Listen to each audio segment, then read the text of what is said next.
चालू करूं? हाँ जी, प्लीज स्टार्ट करें सर। हाँ जी, प्लीज स्टार्ट करें। ओके।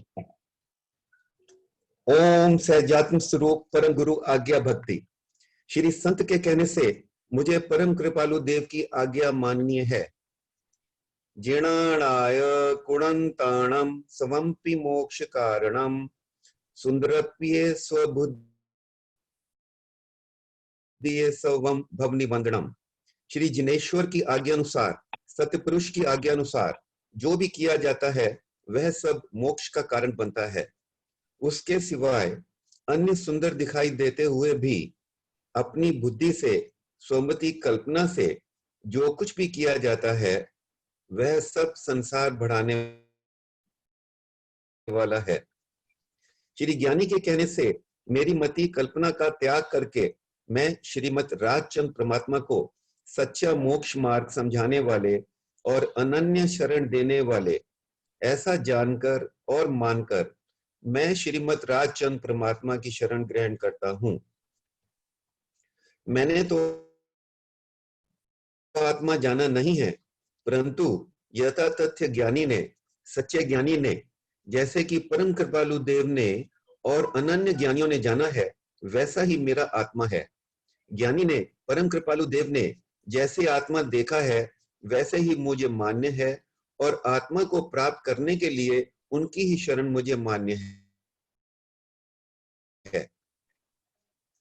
इस भव में मुझे तो यही करना है और यही मानना है कि परम कृपालु देव ने जैसा आत्मा देखा, जाना, अनुभव किया, वैसा ही मेरा आत्मा शुद्ध सिद्ध समान है।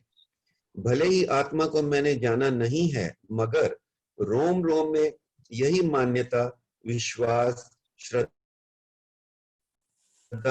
और प्रतीति करनी है। इस भव में जो इतना श्रद्धा हो जाए तो यह मेरा अहोभाग्य है और अनुभव हो जाए तो महाभाग्य। सम्यक प्रकार से ज्ञानी में अखंड विश्वास रखने का फल निश्चय से मुक्ति ही है। ओम शांति, ओम शांति, ओम शांति।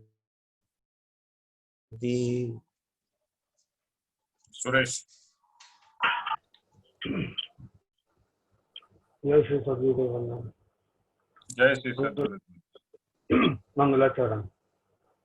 अहो श्री सतपुरुष के वचनामृतम जग हित करम मुद्रा अरु सत्य समागम श्रुति चेतना जागृत करम गिरती वृत्ति स्थिर रखे दर्शन मात्र से निर्दोष है अपूर्व स्वभाव के प्रेरक सकल सदकोष है स्वस्वरूप की प्रतीति करनम पूरण पने वितराग निर्विकल्पता के कारणम अंते अयोगी स्वभाव जो ताके प्रगट करतार है अनंत व्यापाद स्वरूप में स्थिति करावन हार है सहजात्म सहजानंद आनंद घन नाम अपार है सतदेव धर्म स्वरूप दर्शक सुगुरु पारवार है गुरु भक्ति से लहो तीर्थ पति पद शास्त्र में विस्तार है त्रिकाल जयवंत वर तो श्री गुरु राज ने नमस्कार है श्री गुरु राज ने नमस्कार है एम प्रणमी श्री गुरु राज के पद आप परिहित कारणम जयवंत श्री जिन राजवाणी करुतास उच्चारणम भवभीत भाविक जे भने भावे सुने समझे सदैव श्री रत्न त्रयनी ऐक्यता लही सही सो निज पद लहे भला सही सो निज पद लहे। ज्योतिष भाई। जय सद्गुरुदेव वंदन। हाँ, आप जिनेश्वर की वाणी दे दो। जिनेश्वर की वाणी। अनंत अनंत भाव भेद थी भरेली भली अनंत अनंत नय निक्षेपे व्याख्या नीचे सकल जगत हितकारिणी हारिणी मोह तारिणी भवाब्धि मोक्ष चारिणी प्रमाणी छे उपमाप्यानी जेने तमा राखवी ते व्यर्थ आपवाथी निज मति मपाई ने मानी छे अहो राजचंद्र बाळ ख्याल नथी पामताए जिनेश्वर तणी वाणी जाणी तेणे जाणी छे गुरुराज तणी वाणी जाणी तेणे माणी छे। ओके स्वीटी जी। स्वीटी जी प्लीज आत्मसिद्धि लीजिए। जी नमस्कार।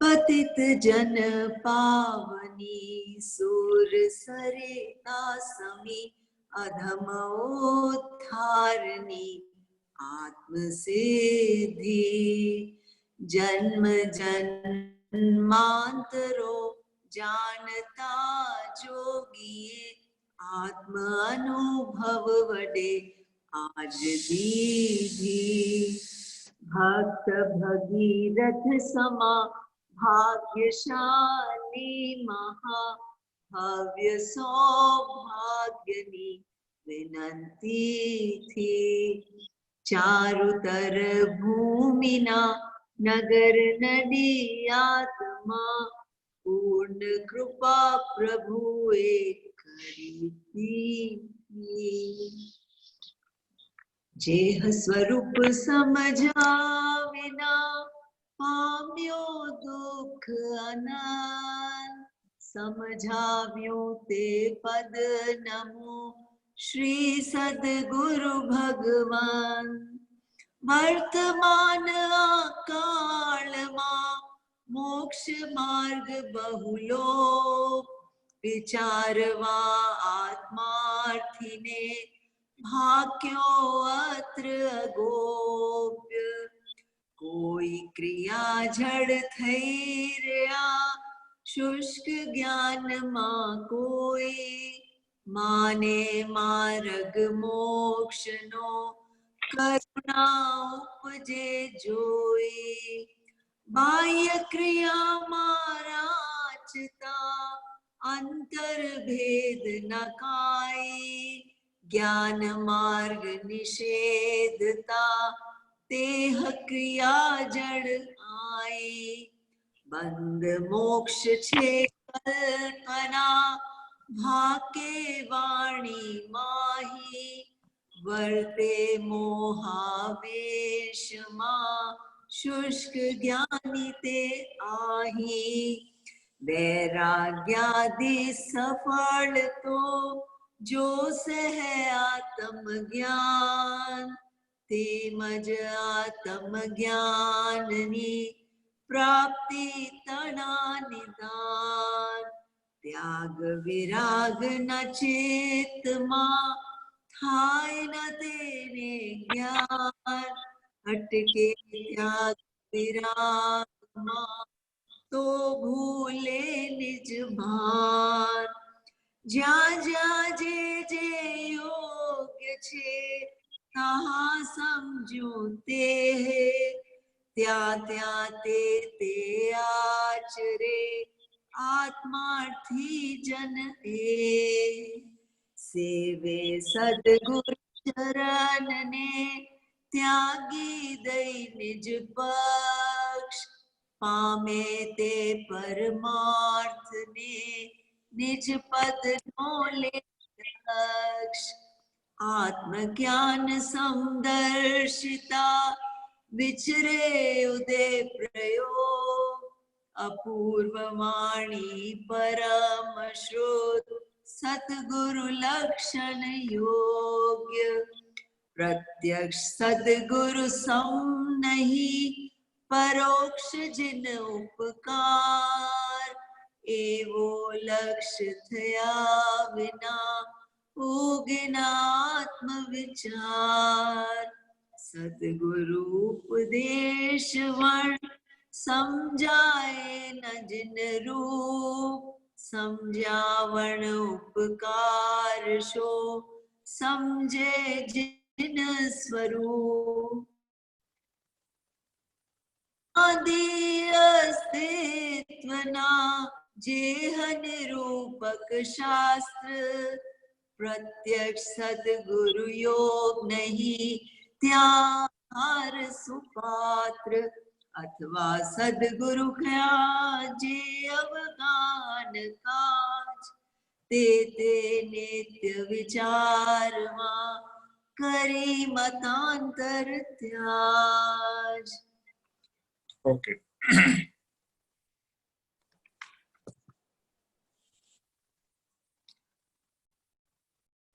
जय सदगुरु देवंदन। I am going to once again, ऐसे तो म्यूट पे रखा ही है फिर भी हाँ को म्यूट पे कर देते हैं।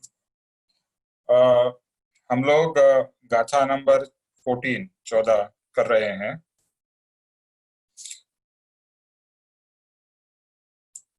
इस मार्ग में, मोक्ष मार्ग में, आत्म सिद्धि में परम कृपाणु देव ने हर जगह पे प्रत्यक्ष यानी कि लिविंग सदगुरु का बहुत ही महात्म्य बताया है। और ये जो गाथा हम कर रहे हैं 13 और 14, इसके अंदर में अगर प्रत्यक्ष सदगुरु का योग नहीं यानी कि आप उनके साथ में फिजिकली प्रेजेंट न हो तो उस समय क्या करना चाहिए। योग का मतलब होता है मन वचन काया। तो जब भी हम उनके साथ नहीं हैं या हमें सदगुरु की प्राप्ति नहीं हुई है या सदगुरु की प्राप्ति हुई है लेकिन वह अभी शरीरधारी नहीं है, इस शरीर में नहीं है, या फिर सदगुरु है लेकिन उनके साथ में समागम नहीं है, दूर है, तो जो भी सिचुएशन हो यानी जब भी हम सदगुरु के साथ नहीं है फिजिकली तो हमें क्या करना चाहिए, ये गाथा नंबर 13 और 14 में बताया है। गाथा नंबर 13 में कहा है कि आत्मादि अस्तित्वना जेह निरूपक शास्त्र प्रत्यक्ष सदगुरु योग नहीं त्या आधार सुपात्र। कि अगर सदगुरु का योग नहीं है, सदगुरु के साथ में हम नहीं हैं, तो उस समय हमें क्या करना चाहिए। तो कहते हैं कि जो ग्रंथ, जो भी साहित्य जो महान आत्माओं ने लिखा है, भगवान ने लिखा है, वैसे या कहा है वैसे शास्त्र जिसमें आत्मा के बारे में विशेष करके जानकारी हो, वह शास्त्र को हमें बहुत ही गहराई से वांचन, विचार, चिंतन, मनन करना चाहिए। तो वहां पर वो शास्त्र हमारे लिए बहुत ही उपकारी या हेल्पफुल होते हैं। अभी गाथा नंबर 14 में जो भी हम कर रहे हैं, कहते हैं अथवा सदगुरु एकया जे अवगाहन काज। अथवा सदगुरु ने, अगर हमारे पास में सदगुरु है या थे, तो उन्होंने जो भी शास्त्र का वांचन करने को कहा है और जिस तरह से कहा है, जो हमने कल डिस्कस किया था कि पापा जी कहते हैं कि जो भी आप पढ़ते हो उसको बहुत ही स्लोली पढ़ना है, नॉट लाइक अ नॉवल, भले आप 4 लाइन पढ़ो या 8 लाइन पढ़ो, not more than 1 page eight a time, वो भी एकदम स्लोली बार बार उसको एक एक लाइन को पढ़ो, क्योंकि सदगुरु के जो वचन होते हैं वह बहुत ही गूढ़ार्थ से भरे होते हैं, यानी उनमें बहुत बहुत महात्म्य और अंदर में रहस्यमय तरीके से बहुत उसमें अद्भुत शक्ति रही होती है। तो वो शक्ति को हमें प्रकट करना है। जैसे पापा जी कहते हैं कि एक एक शब्द का हमारे अंदर में विस्फोट होना चाहिए, it should like burst with in ourselves. तो वो शब्द में से भी अद्भुत शक्ति निकल सकती है। तो एक एक शब्द को ध्यान से पढ़ते हुए, एक एक वचन को बार बार रिपीट करते हुए, और आगे आज भी वही बात आएगी। ये जरूरी इसलिए है क्योंकि हमें किस तरह से शास्त्र का वांचन करना चाहिए, उसके बारे में सभी ज्ञानी ने बहुत अच्छी तरह से एक्सप्लेन किया है कि इस तरह से होना चाहिए। और वो आगे कहते हैं कि उसका अवगाहन करना है। अवगाहन में ये सब आ जाता है कि उसका वांचन यानी उसकी पढ़ाई, उसका अर्थ, उसका भावार्थ, उसका विशेषार्थ, फिर उसका विचार विमर्श, उसके ऊपर चिंतन मनन। और ये शास्त्र का वांचन इस समय होना चाहिए कि जिस समय हम बहुत ही फ्रेश हो, जब हम ग्रहण करने की शक्ति यानी एब्जॉर्ब करने की शक्ति हमारी बहुत अच्छी हो, व्हेन वी आर फ्रेश। अगर आप बहुत थके हारे होंगे और वांचन करोगे तो आपको सीधा नींद ही आएगी। तो एब्जॉर्प्शन कैपेसिटी जब भी हमारी बेस्ट हो, उस दिन के उस समय में हमें ये वांचन, विचार, चिंतन मनन करना है। और पापा जी ने कहा है कि हर कोई अगर जो मुमुक्षु है तो उसे टारगेट करना चाहिए 2.5 आवर्स का वांचन, चिंतन, मनन। और 2.5 आवर्स एट अ टाइम तो पॉसिबल शायद नहीं होते हैं, लेकिन in parts you can do 1 hour, 1.5 hours, इस तरह से आप 2 में स्प्लिट कर सकते हो।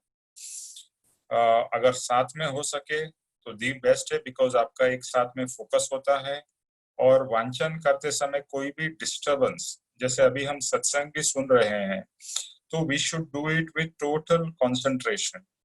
तो विदाउट एनी डिस्टरबेंस आप अपने आप को एक कमरे में आराम से अंदर बैठ के दरवाजा बंद करके, without anybody disturbing, without any phone calls, इसको हमें बहुत ही जिसे कहते हैं एकाग्रता से करना है, क्योंकि एकाग्रता से करने से उसमें से बहुत हमें प्राप्ति होगी।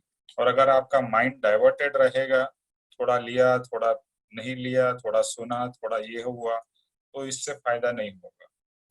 और दूसरी बात यह है कि जब भी आप वांचन, भक्ति वगैरह करते हो, तो ज्ञानी लोग ये भी कहते हैं कि जो जगह है, हो सके हर एक के घर में मंदिर होता ही है, या मंदिर ना हो तो भगवान का फोटो या भगवान की मूर्ति, तो वहां पर दिया करके, धूप करके, और इस तरह से हमें करना है। मैं जिस आपको दिखाता हूँ, ये मेरे घर के अंदर का जो रूम है, मंदिर है, इसके अंदर में आप देख सकते हैं कि परम कृपाणु देव है, पापा जी है, और मम्मी जी है, और हमारा फोटो है विद पापा जी and myself and my wife.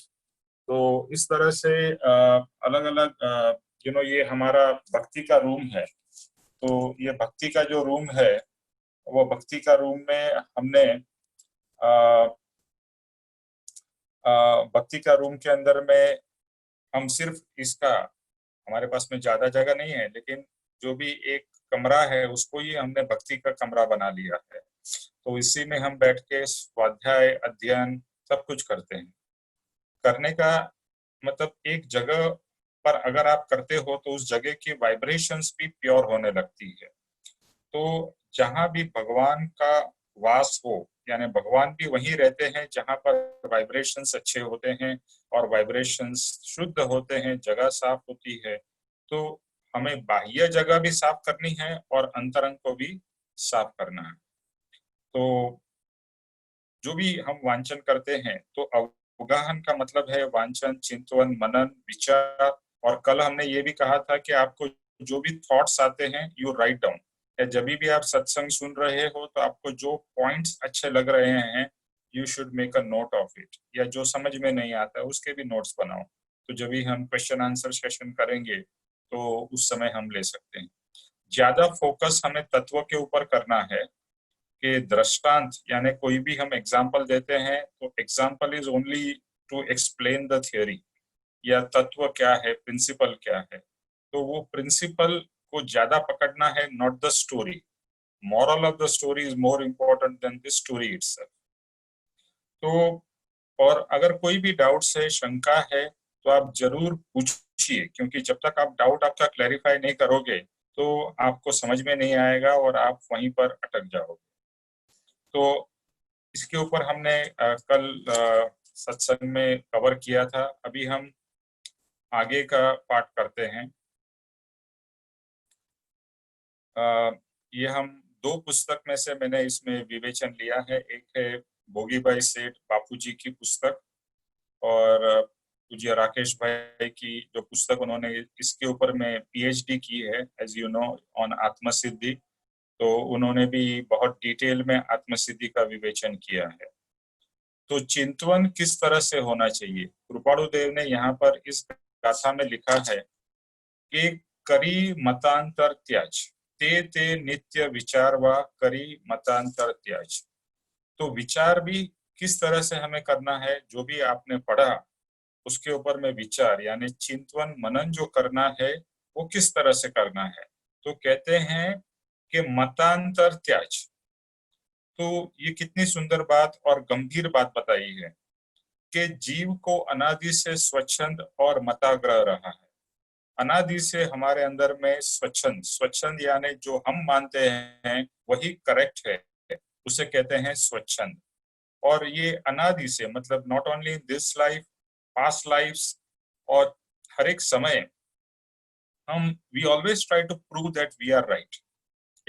एक मनुष्य की या एक जीव की नॉर्मल हैबिट होती है कि वो समझता है कि जो वह जानता है या वो जो मानता है वही सही है, और वह दूसरे को यही प्रूव करने की कोशिश करता है कि मैं राइट हूँ, indirectly saying that you are not right और sometimes saying that you are wrong. और मताग्रह, मताग्रह यानी कि मत का आग्रह, जो मैं मानता हूं वही राइट है। मत मत यानी कि माई बिलीफ। देखो, सबसे ज्यादा प्रॉब्लम्स इस जगत में जो होते हैं वो धर्म के नाम पे होते हैं। All the conflicts, major conflicts in past, even either it is conflict of ideas और कॉन्फ्लिक्ट ऑफ बिलीफ्स, उसी में झगड़े होते हैं, और झगड़े फिर वॉर का या लड़ाई का स्वरूप ले लेते हैं। तो अभी स्वच्छंद और मताग्रह क्या है, तो कि जो कुल में हमारा जन्म हुआ है, जिस परिवार में हमारा जन्म हुआ है, वह परिवार में जो भी धर्म का पालन होता है वही मेरा धर्म हो जाता है, और उसी संप्रदाय का आग्रह रहता है। फॉर एग्जाम्पल, अगर आपका कृष्ण भक्त के घर में जन्म हुआ तो आप कृष्ण ही सबसे सर्वोत्तम है और उनकी ही भक्ति करनी चाहिए, ऐसा कहोगे। किसी का शिवपंथी यानी जो शंकर को मानते हैं, उनके घर में जन्म होते हैं तो वो शंकर और शिव की ही बात करेंगे कि वही राइट है। किसी का माता का यानी दुर्गा का या और किसी की बहुत साधना होती है तो कहेंगे वही करना चाहिए। किसी का जैन कुल में जो जन्म हुआ है वो कहेंगे महावीर का ही धर्म सही है, बाकी गलत है। किसी का मुसलमान के घर में जन्म हुआ, किसी का क्रिश्चियन के घर में, तो हम यही कहेंगे जो कुल में हमारा जन्म हुआ है वही धर्म सच्चा है और वही धर्म सबको करना चाहिए। आज जो मुसलमान एक्सट्रीमिस्ट है, व्हाट आर दे डूइंग? वो लोग सिर्फ यही कहते हैं कि मुसलमान धर्म सही है और बाकी लोग सब काफिर है और उनको सबको खत्म कर देना चाहिए। तो इंटरेस्टिंग बात तो ये है कि हर एक धर्म के अंदर भी बहुत सारे डिविजन्स है। अगर हम मुसलमान की बात करते हैं तो सैया क्या सुन्नी, और वो अलग अलग अलग बोरी ऐसे फिर मतलब मैं तो कुछ ही को जानता हूँ, बट जैसे मेरा एक फ्रेंड है, ही इज फॉलोअर ऑफ आगा खान, अभी है मुस्लिम धर्म लेकिन उसमें भी बहुत सारे पार्ट्स है। सिमिलरली हिंदू धर्म, उसमें भी कितने सारे अलग अलग पार्ट्स है या सेक्स है, जिसे हम सेक्स कहते हैं। जैन में भी कितने सारे सेक्स है। तो हर एक के अंदर, and I was under the impression कि क्रिश्चियनिटी में सिर्फ दो ही है, Catholic and Protestants, that's what we normally know. लेकिन अनबिलीवेबल, जब भी मैं यूएसए में रहता था तो मुझे पता चला कि उसमें भी hundreds of different different sex है और सब सेक्स है एंड ऑल दैट। इसका चर्च अलग है, उसका चर्च अलग है। तो यू जस्ट इमेजिन कि जहां भी जो कुल में आपका जन्म होता है वही धर्म, वही सेक्ट, उसी को फॉलो करते हैं और उसी को सही मानते हैं। तो इसे हम कहेंगे मताग्रह और एक तरीके से स्वच्छंद। और क्या होता है, हम सोचते भी नहीं है कि ये हम क्यों फॉलो कर रहे हैं, इससे हमको क्या प्राप्त हो रहा है। जो भी आपके फोर फादर्स, पेरेंट्स जो भी फॉलो करते हैं, हम भी फॉलो करते हैं और हमारे बच्चे को भी वही फॉलो कराते हैं। और सबसे बड़ी और सबसे जो डेंजरस बात है, आग्रह। आग्रह, देखो आप आपका धर्म जिसको जो फॉलो करना है करे, लेकिन जो आग्रह करते हैं कि ये ही करना चाहिए, this is the only way, वह आग्रह, वह है स्वच्छंद। अभी परम कृपाणु देव ने हमें धर्म को बहुत अच्छी तरह से समझाया है। उन्होंने क्या कहा है कि आप आत्मा हो, और अगर आत्मा है तो आत्मा का धर्म एक ही हो सकता है। सभी आत्मा है, all the living creatures have a soul, जिसे हम आत्मा कहते हैं। तो जो भी आत्मा है सबका एक ही तरीके का है। और आत्मा न तो हिंदू है, आत्मा न तो मुसलमान है, आत्मा न तो जैन है, आत्मा न तो क्रिश्चियन है, आत्मा सिर्फ आत्मा है। तो ये बात जब भी समझ में आ जाती है कि मैं आत्मा हूं, मैं शरीर भी नहीं हूं, न मैं हिंदू हूं, न मैं मुसलमान हूं, न मैं क्रिश्चियन हूं, आई एम आत्मा। तो मेरा आत्मा, मेरा धर्म क्या होगा? आत्म धर्म। आत्म धर्म का मतलब है आत्मा को जानना, आत्मा को पहचानना, आत्मा का सेल्फ रियलाइजेशन करना, जिसे हम समकित भी कहते हैं। तो सेल्फ रियलाइजेशन करना, आत्मा को अपने स्वभाव में रखना। स्वभाव यानी कि शांति, आनंद, प्रेम, ये सब आत्मा के गुण है। और आत्मा जब भी वह गुण की प्राप्ति करके, और सुख, सुख का गुण, देखो हर समय हमने पहले भी डिस्कस किया है कि हर कोई जीव को एक ही चीज चाहिए, वह है सुख। तो जो आत्मा परम सुख में है, परम सुख यानी कि जिसके अंदर में दुख नाम मात्र भी नहीं है, और जो सुख पास्ट में था, प्रेजेंट में है, और हर समय जो आत्मा सुख का वेदन करता है उसे हम कहेंगे, यानी बाह्य का सुख नहीं, आत्मा का सुख, उसे हम कहेंगे वह अपने धर्म में है। और जिस समय हम अपने आत्मा का सुख का वेदन नहीं करते, यानी फीलिंग नहीं करते हैं, दुखी होते हैं, स्ट्रेस में रहते हैं, जैसे अभी कोरोना का वातावरण है, एवरीबॉडी इज अंडर स्ट्रेस, तो हम कहेंगे हम धर्म में नहीं है। इन अ वे हम कह सकते हैं हम अधर्म में हैं। तो धर्म में रहना यानी कि सुख, आत्मा का सुख प्राप्त करना, आत्मा की शांति, आत्मा का ऐश्वर्य, सत चित आनंद में रहना, ये सब आत्मा के गुण हैं। और ये सब जो पाथ है, हिंदू, मुसलमान, जैन और जो भी सेक्ट्स हो जाए, they are actually paths, they are not religion. हमें ये लगता है कि ये रिलीजन है, ये धर्म है, नहीं, ये धर्म की प्राप्ति करने के मार्ग है।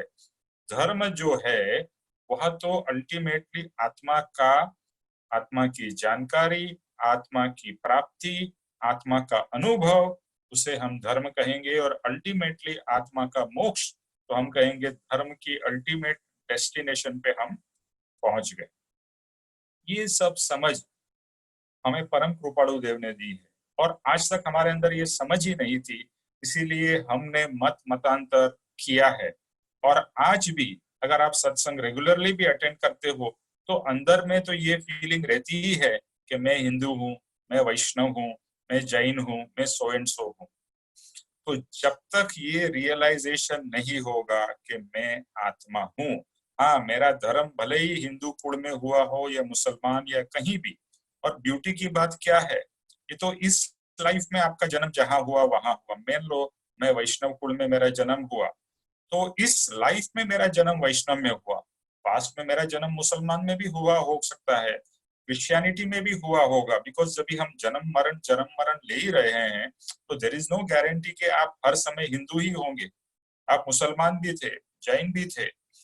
तो और जब भी हम जैन कुल में जन्म हुआ तो हमने कहा बस जैन धर्म ही बेस्ट है, जैन ही करना चाहिए, एटसेट्रा एटसेट्रा। क्रिश्चियनिटी में हुआ तो Christ is the ultimate saviour, मुसलमान में हुआ तो अल्लाह अकबर, अल्लाह अकबर का मतलब है अल्लाह इज द ग्रेटेस्ट। तो इस तरह से हमने आज तक धर्म किया है, तो इसमें मतांतर रहा है, और ये जो झगड़े भी जो हो रहे हैं इसी के वजह से हो रहे हैं, क्योंकि सच्ची धर्म की समझ नहीं है। तो मताग्रह रखकर कोई भी जीव मुक्ति प्राप्त कर नहीं सकता है और पाएगा भी नहीं। इसलिए यहाँ पर बोध किया है कि मताग्रह का त्याग कर, तो जो है जहां है वो सब के भूल जा, और मैं आत्मा हूं उसका दृढ़त्व कर, वह बात पक्की कर। तो श्री सद्गुरु की कैसी निष्पृह करुणा भाव है कि जीव के स्थूल और सूक्ष्म दोष दोनों बता रहे हैं। स्थूल दोष जो है हमारे, वो हमारा क्रोध है, मान है, माया है, लोभ है, वो मैं कहूंगा स्थूल दोष है। और सूक्ष्म दोष है ये सब, ये हमारा मताग्रह, कदाग्रह, स्वच्छंद। और स्वच्छंद के बारे में आगे की गाथा में और भी आगे आएगा कि स्वच्छंद क्या है और स्वच्छंद किस तरह से निकल सकता है, क्योंकि स्वच्छंद एक महादोष है। स्वच्छंद मीन्स आई एम राइट और मैं जो कर रहा हूं वैसा ही करना चाहिए। तो आगे, जो कोई जीव दुख से निवृत्ति इच्छता हो, सर्वथा दुख से मुक्तता प्राप्त करनी हो, तो उसे सर्व प्रकार के मतांतर का, कुड़ धर्म का, लोक संगना धर्म का और ओक संगना धर्म का उदास भाव बचकर एक आत्म विचार कर्तव्य रूप धर्म भजना योग्य है। तो परम कृपाणु देव ये पत्रांक 375 में कहते हैं, ये परम कृपाणु देव कहते हैं, क्या कहते हैं, जो जीव दुख से निवृत्ति इच्छता है, जिसको दुख से मुक्त होना है, आगे लिखते हैं कि सर्वथा दुख से मुक्तता प्राप्त करनी। सब आज क्या है, मेरे को एक फिजिकल दुख है, यानी मुझे कोई बीमारी है, वो एक दुख है मुझे फाइनेंशियल प्रॉब्लम है, वो दूसरा दुख है, मुझे कोरोना का जो अभी वातावरण है वो दुख है, मुझे घर में बैठा रहना पड़ता है वो दुख है, मुझे ये प्रॉब्लम है, मुझे वो प्रॉब्लम है। कितनी सारी अगर आप आपके प्रॉब्लम्स काउंट करो तो आपको लगेगा अरे बहुत सारे मेरे को तो प्रॉब्लम्स है। तो यहाँ कहते हैं प्रॉब्लम्स का दूसरा नाम है दुख है, तकलीफ है। तो कहते हैं कि जिसको सर्वथा, कृपाणु देव का एक एक शब्द वो परमात्मा स्वरूप थे, उनको अद्भुत ज्ञान की प्राप्ति हुई थी। तो उन्होंने क्या लिखा है, जो कोई जीव, यानी आपकी बात मेरी बात कर रहे हैं, अगर दुख से निवृत्ति इच्छता हो, अगर आपको दुख पसंद है और आपको दुखी में रहना है तो मत करिए, लेकिन अगर आपको दुख से निवृत्ति चाहिए, और क्या कहते हैं, सर्वथा, यानी सब दुख से, नॉट ओनली ये दुख वो दुख, दो दुख, आप देखो आप बीमार हो और फाइनेंशियल प्रॉब्लम है और ये प्रॉब्लम है वो प्रॉब्लम है, तो आप दवाई लोगे तो शायद आपको बुखार है तो उससे आपको प्रॉब्लम सॉल्व होगी, लेकिन फाइनेंशियल प्रॉब्लम के लिए और कुछ सॉल्यूशन करना पड़ेगा। कुटुंबिक प्रॉब्लम हो, घर में कुछ प्रॉब्लम हो, उसके लिए और कुछ सॉल्यूशन करना पड़ेगा। तो हर एक प्रॉब्लम का अलग अलग सॉल्यूशन है। लेकिन यहाँ परम कृपाणु देव क्या कहते हैं कि सब दुख का सॉल्यूशन अगर आपको एक साथ में चाहिए, you want to get rid of your problems all together and not now but for ever. देखो ये बहुत जरूरी है कि आत्मा का जो मार्ग है वो सुख का मार्ग है, और वह सुख सिर्फ क्षणिक नहीं है, इस नॉट के भाई अभी सुख मिला और बाद में नहीं है। वह सुख का मार्ग है कि जो निरंतर सुख रहे। जब भी सुख रहेगा, देखो आइदर आप सुखी हो सकते हो या दुखी हो सकते हो। अगर आप सुखी हो तो ऑब्वियसली आप दुखी नहीं हो, और आप दुखी हो तो आप सुखी नहीं हो। तो जब भी कहते हैं कि सर्वथा दुख से मुक्ति यानी सर्वथा सुख की प्राप्ति, तो अगर आपको ये सबसे मुक्ति चाहिए तो सबसे पहला क्या करना है कि सर्व प्रकार के मत मतांतर का त्याग करना है। सब प्रकार के मत मतांतर जो भी हो, धर्म के नाम पे सबसे ज्यादा होते हैं, लेकिन दूसरे भी मत मतांतर होते हैं। तो कहते हैं कि सर्व प्रकार के मत मतांतर का त्याग करना है। कुल धर्म, जो कुल में आपका जन्म हुआ, कुल धर्म। फिर कहते हैं लोक संगना रूप धर्म। लोक संगना मीन्स जो सब लोग कर रहे हैं मैं भी वही कर रहा हूँ। It's like following herd mentality जिसे कहते हैं। ओक संगना लोक संगना मोर और लेस सिमिलर है कि दूसरे लोग या दूसरे के पीयर प्रेशर के अंदर में हम वह धर्म कर रहे हैं। तो ये सब के प्रति उदासीन भाव होना चाहिए। उदासीन भाव यानी कि उसमें बिल्कुल ममत्व कि ये मेरा है ये तेरा है, वो सब भाव छोड़ देने हैं। और एक आत्म विचार कर्तव्य रूप है। आत्म विचार कि मैं कौन हूं, हु एम आई, उसका ही विचार। और मैं कहाँ से आया हूँ, जो हमने पहले के जो गाथाओं में किया है, मैं कौन हूँ, कहाँ से आया हूँ, कहाँ जाने वाला हूँ। ये जो मेरे आजू बाजू में सब कुछ है, मेरे कुटुंबी जन है, मेरे पास में जो वस्तुएं हैं, व्हाट इज ऑल दिस, और क्या रियल है क्या अनरियल है, ये सब समझना जिसे हम आत्म विचार कहेंगे। यानी स्व का विचार, आत्मा का विचार, वह कर्तव्य रूप धर्म भजना योग्य है। उन्होंने क्या कहा है, आत्म विचार कर्तव्य रूप धर्म भजना योग्य है।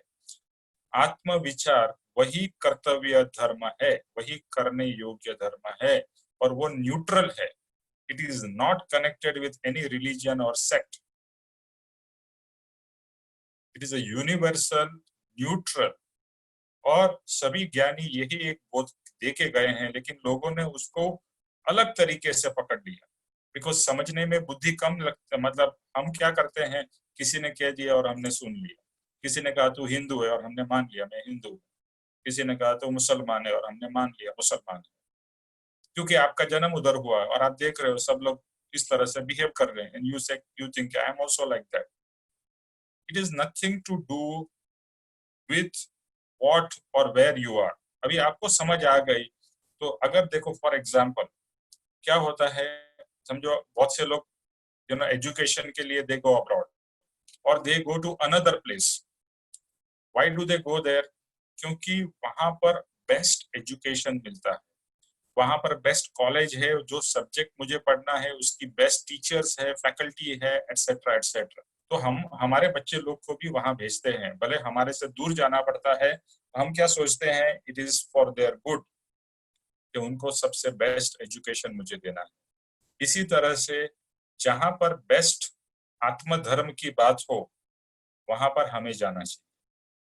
फिर ये नहीं सोचना है ये इसका मार्ग है उसका मार्ग है, ये किसी का मार्ग नहीं है। ये मैंने जैसे कहा यूनिवर्सल पाथ है। अनफॉर्चुनेटली सब लोगों ने इसको डिवाइड करके उल्टा सीधा कर दिया है। ओके, तो बॉटम लाइन इज आत्मार्थी जीव को कोई भी मताग्रह नहीं रखना चाहिए, लेकिन बहुत डिफिकल्ट है। जैसे मैंने कहा जो कुल में आपका जन्म है उसकी क्रियाएं, उसकी रीत भात को छोड़ना बहुत बहुत मुश्किल है, बहुत मुश्किल है। लेकिन अगर आपको सही समझ आ जाए तो धीरे धीरे अपने आप छूट जाएगा, और जो सही है वह अपने आप पकड़ लो। कोई भी धर्म गलत नहीं है, ये मत समझिए कि धर्म गलत है। लेकिन जैसे कबीर जी ने कहा है कि गोविंद की प्राप्ति, गुरु गोविंद दो खड़े किसके लागू पाए, गुरु बलिहारी गोविंद दियो बताए। कि भगवान की प्राप्ति हमें गुरु के द्वारा ही हो सकती है, बिना गुरु ज्ञान नहीं। बिना गुरु के आपको ज्ञान नहीं मिल सकता है। हमने जो भी पढ़ा है हमारे लाइफ में, it is through some teacher, through some guru, through some coach. कोई भी चीज हमने लाइफ में सीखी है, ऐसी एक चीज बता दीजिए कि जो आपने अपने आप सीख ली। It is not possible. You have learned it from somebody, चाहे वो टीचर हो, चाहे आपके पेरेंट्स हो, आपके फ्रेंड्स हो, या आपके बॉसेस हो, जो भी हो, अलग अलग जगह से हम उनसे सीखते आए। बिकॉज पॉइंट इज, आपके पास में कोई प्रत्यक्ष गुरु था। प्रत्यक्ष मीन्स लिविंग गुरु था। अभी यहाँ पर कहते हैं कि जब भी वो गुरु प्रत्यक्ष हाजिर नहीं है तो उस समय हमें क्या करना है, तो उसके उनके बताए हुए शास्त्र का वांचन करना है।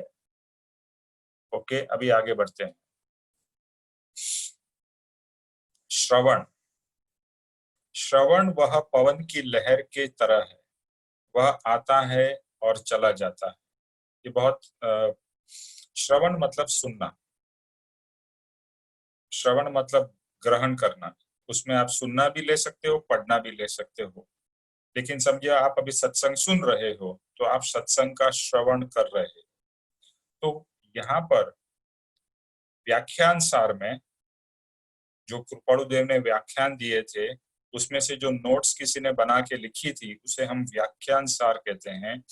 वह व्याख्यान सार में कृपाणुदेव ने कहा है कि श्रवण वह पवन की लहर की तरह है। पवन की लहर यानी कि पवन की जैसे लहर आती है, वो आती है और चली जाती है। तो जो श्रवण है यानी जो सुनना है, वो कैसा है? हमने सुना और जैसे कहा जाता है एक कान से सुना दूसरे से चला गया। तो श्रवण बहुत जरूरी है, लेकिन श्रवण के बाद वाला स्टेप अगर आप नहीं करोगे तो वही होगा, एक कान से आया और दूसरे कान से चला गया। श्रवण के बाद में कृपाणुदेव कहते हैं मनन करने से छाप बैठती है, कि जो आपने सुना, लेट से आज 1.5 आवर्स में आप जो सुन रहे हो, उसको सुनना, उसकी नोट्स अगर आपने बनाई है या आपने मेंटली याद कर लिया, समझ लिया कि हाँ आज सत्संग में ये बात हुई है, फिर उसके ऊपर में आपको खुद सोचना है what does it mean for me. देखो, सुन लिया और समझ लिया और कुछ किया नहीं, इट्स ऑल गॉन। जैसा खाना खाया और उसको डाइजेस्ट नहीं किया तो अपने आप ऐसे ही चला जाएगा। तो खाना जो खाया है यानी जो बोध आपने ग्रहण किया है उसे डाइजेस्ट करना है। और डाइजेस्ट जैसा खाना थ्रू स्टमक होता है, ऐसे जो बोध होता है थ्रू मन होता है। बोध का मनन करना है, मन के द्वारा सोचना है, उसके बारे में चिंतन कराना है। What does this mean? कृपाणुदेव इसमें मतांतर में क्या कहना चाहते हैं, क्या कहना चाहते हैं? So you go deeper and deeper and don't just go with word. मतांतर मेरे में कहाँ पर है, मेरे में क्या दोष है, मैं ऐसा स्वच्छंद कहाँ पर कर रहा हूँ, उसको ढूंढना है। So it's a very process. तो कहते हैं मनन करने से छाप बैठती है। मनन करने से आपके ऊपर छाप मीन्स एक प्रिंट होती है, और निधिध्यासन करने से ग्रहण होता है। ये जो एक शब्द है निधि ध्यासन, ये हिंदी शब्द है, आई थिंक गुजराती में भी है, हिंदी में भी है। तो निधि ध्यासन का मतलब है, आगे इसमें लिखा है कि कांस्टेंट डीप मेडिटेशन या कॉन्टेम्पलेशन। मैं इंग्लिश में इसके लिए बता रहा हूँ क्योंकि आजकल इंग्लिश से हमको समझना इजी पड़ता है। तो निधि ध्यासन का मतलब है कांस्टेंट डीप मेडिटेशन। ना मेडिटेशन का मीनिंग लोगों को लगता है आंख बंद करके बैठ गए तो मेडिटेशन हो रहा है, नहीं। एक ही चीज के ऊपर में फोकस करना और उसी के ऊपर में जैसे कहा कॉन्टेम्पलेट करना, मेडिटेट करना। मेडिटेट मींस उसी के ऊपर, only on that one thing, going on and on and on and thinking what, why, how, what. ये जो है अंदर में जो चर्निंग प्रोसेस हो रहा है, वह उसको हम कहते हैं मेडिटेशन एंड फोकस। एक ही चीज के ऊपर, not on multiple things. Meditation is always on one thing. एक ही चीज के ऊपर आप मेडिटेट करो, और वो करते करते फिर आपको एक समय ऐसा आएगा जब आप शून्य दशा में चले जाओगे। जैसे आत्मा का विचार करते करते मैं कौन हूँ, मैं कौन हूँ, मैं कौन हूँ, who am I, who am I। ये करते करते करते आप जैसे जैसे समझ के साथ में अंदर चले जाओगे, एक पॉइंट पे आप शून्यता की दशा को अनुभव कर सकते हो। It will take some time, it will take practice. Okay, करते करते वो भी शून्यता, इफ शून्यता नहीं भी हुई तो आपके अंदर में जो विचार है, वो विचार जिसे हम स्ट्रेस कहते हैं, विचार के कारण बहुत स्ट्रेस उत्पन्न होता है। आजकल, आज तक हमने सिर्फ संसार के विचार किए हैं, बिजनेस के विचार किए हैं, जॉब के, घर के, परिवार के, वो सबको इसमें से निकालो, रिमूव ऑल दैट, और यहाँ पर आध्यात्म के विचार करो, स्पिरिचुअल विचार करो। तो वह विचार करने से आपका मन भी शांत होगा, और आगे और भी आएगा, तो मैं इसमें से जंप नहीं करता हूँ। तो निधि ध्यान, कृपाणु देव कहते हैं, पहले क्या कहते हैं, श्रवण, लेकिन श्रवण तो चला जाएगा, श्रवण को पकड़ना है, जैसे हवा को पकड़ना है। श्रवण आया, चला नहीं जाना चाहिए, उसको पकड़ के उसके ऊपर में हमें मनन करना है, सोचना है। तो एक है श्रुत ज्ञान और दूसरा है मति ज्ञान। हाँ रश्मि बोलो। हाँ Rashmi, you want to say something?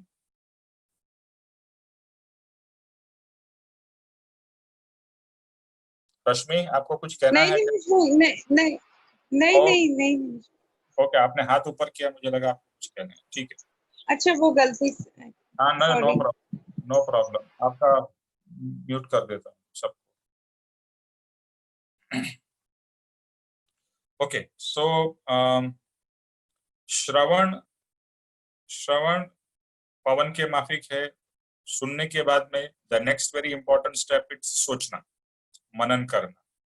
और तीसरा स्टेप कृपाणु देव ने बताया है निधि ध्यासन।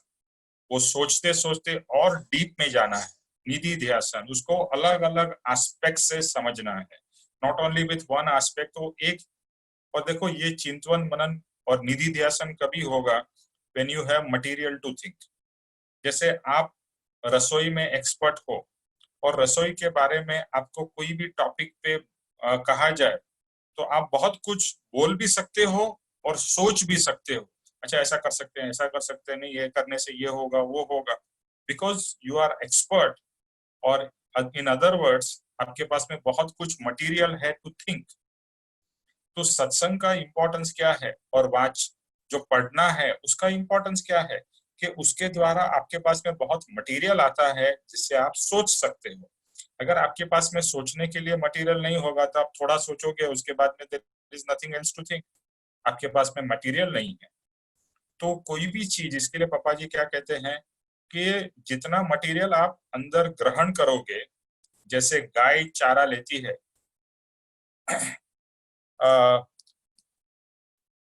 जैसे गाय चारा लेती है और चारा लेके फिर वो अंदर ही अंदर च्यू करती है, इसी तरह से इसको श्रवण करके इसको हमको अंदर लेना है, अंदर लेके इसको पचाना है। तो श्रवण करना है, मनन करना है और निधि ध्यासन करना है। निधि ध्यासन means you have to go to the next level and deeper, जिसे हम मेडिटेटिव स्टेट भी कहते हैं।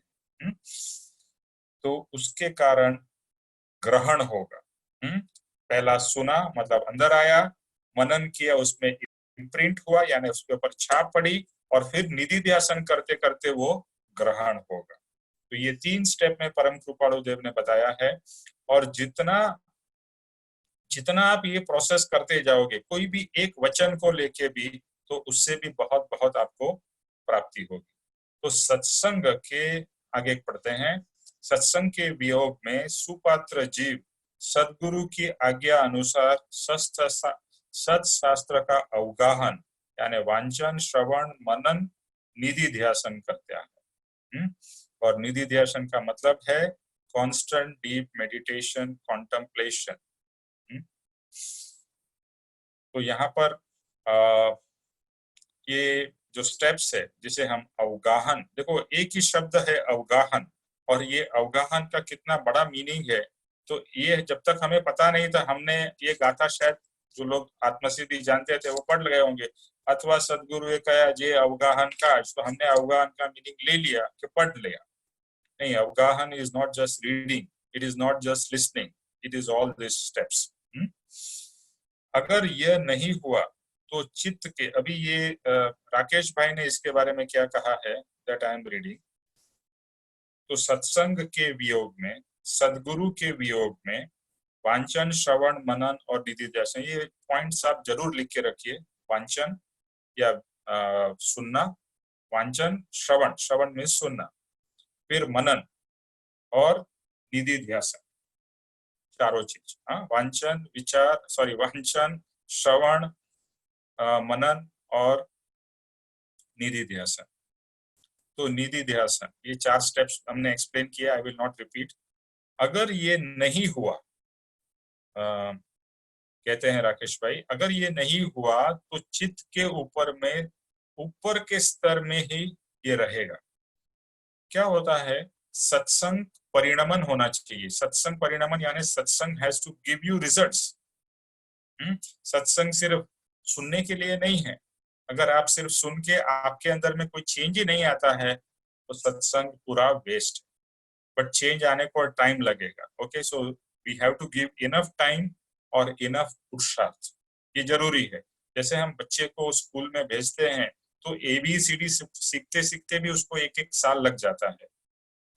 उसके बाद में 1 2 3 उसको भी टाइम लगता है, फिर मल्टीप्लिकेशन। तो इट्स अ प्रोसेस, टाइम तो लगेगा ही, लेकिन इवेंचुअली वो बच्चा बड़ा होके ग्रेजुएट होता है और either scientist, engineer, doctor, accountant, whatever बन सकता है।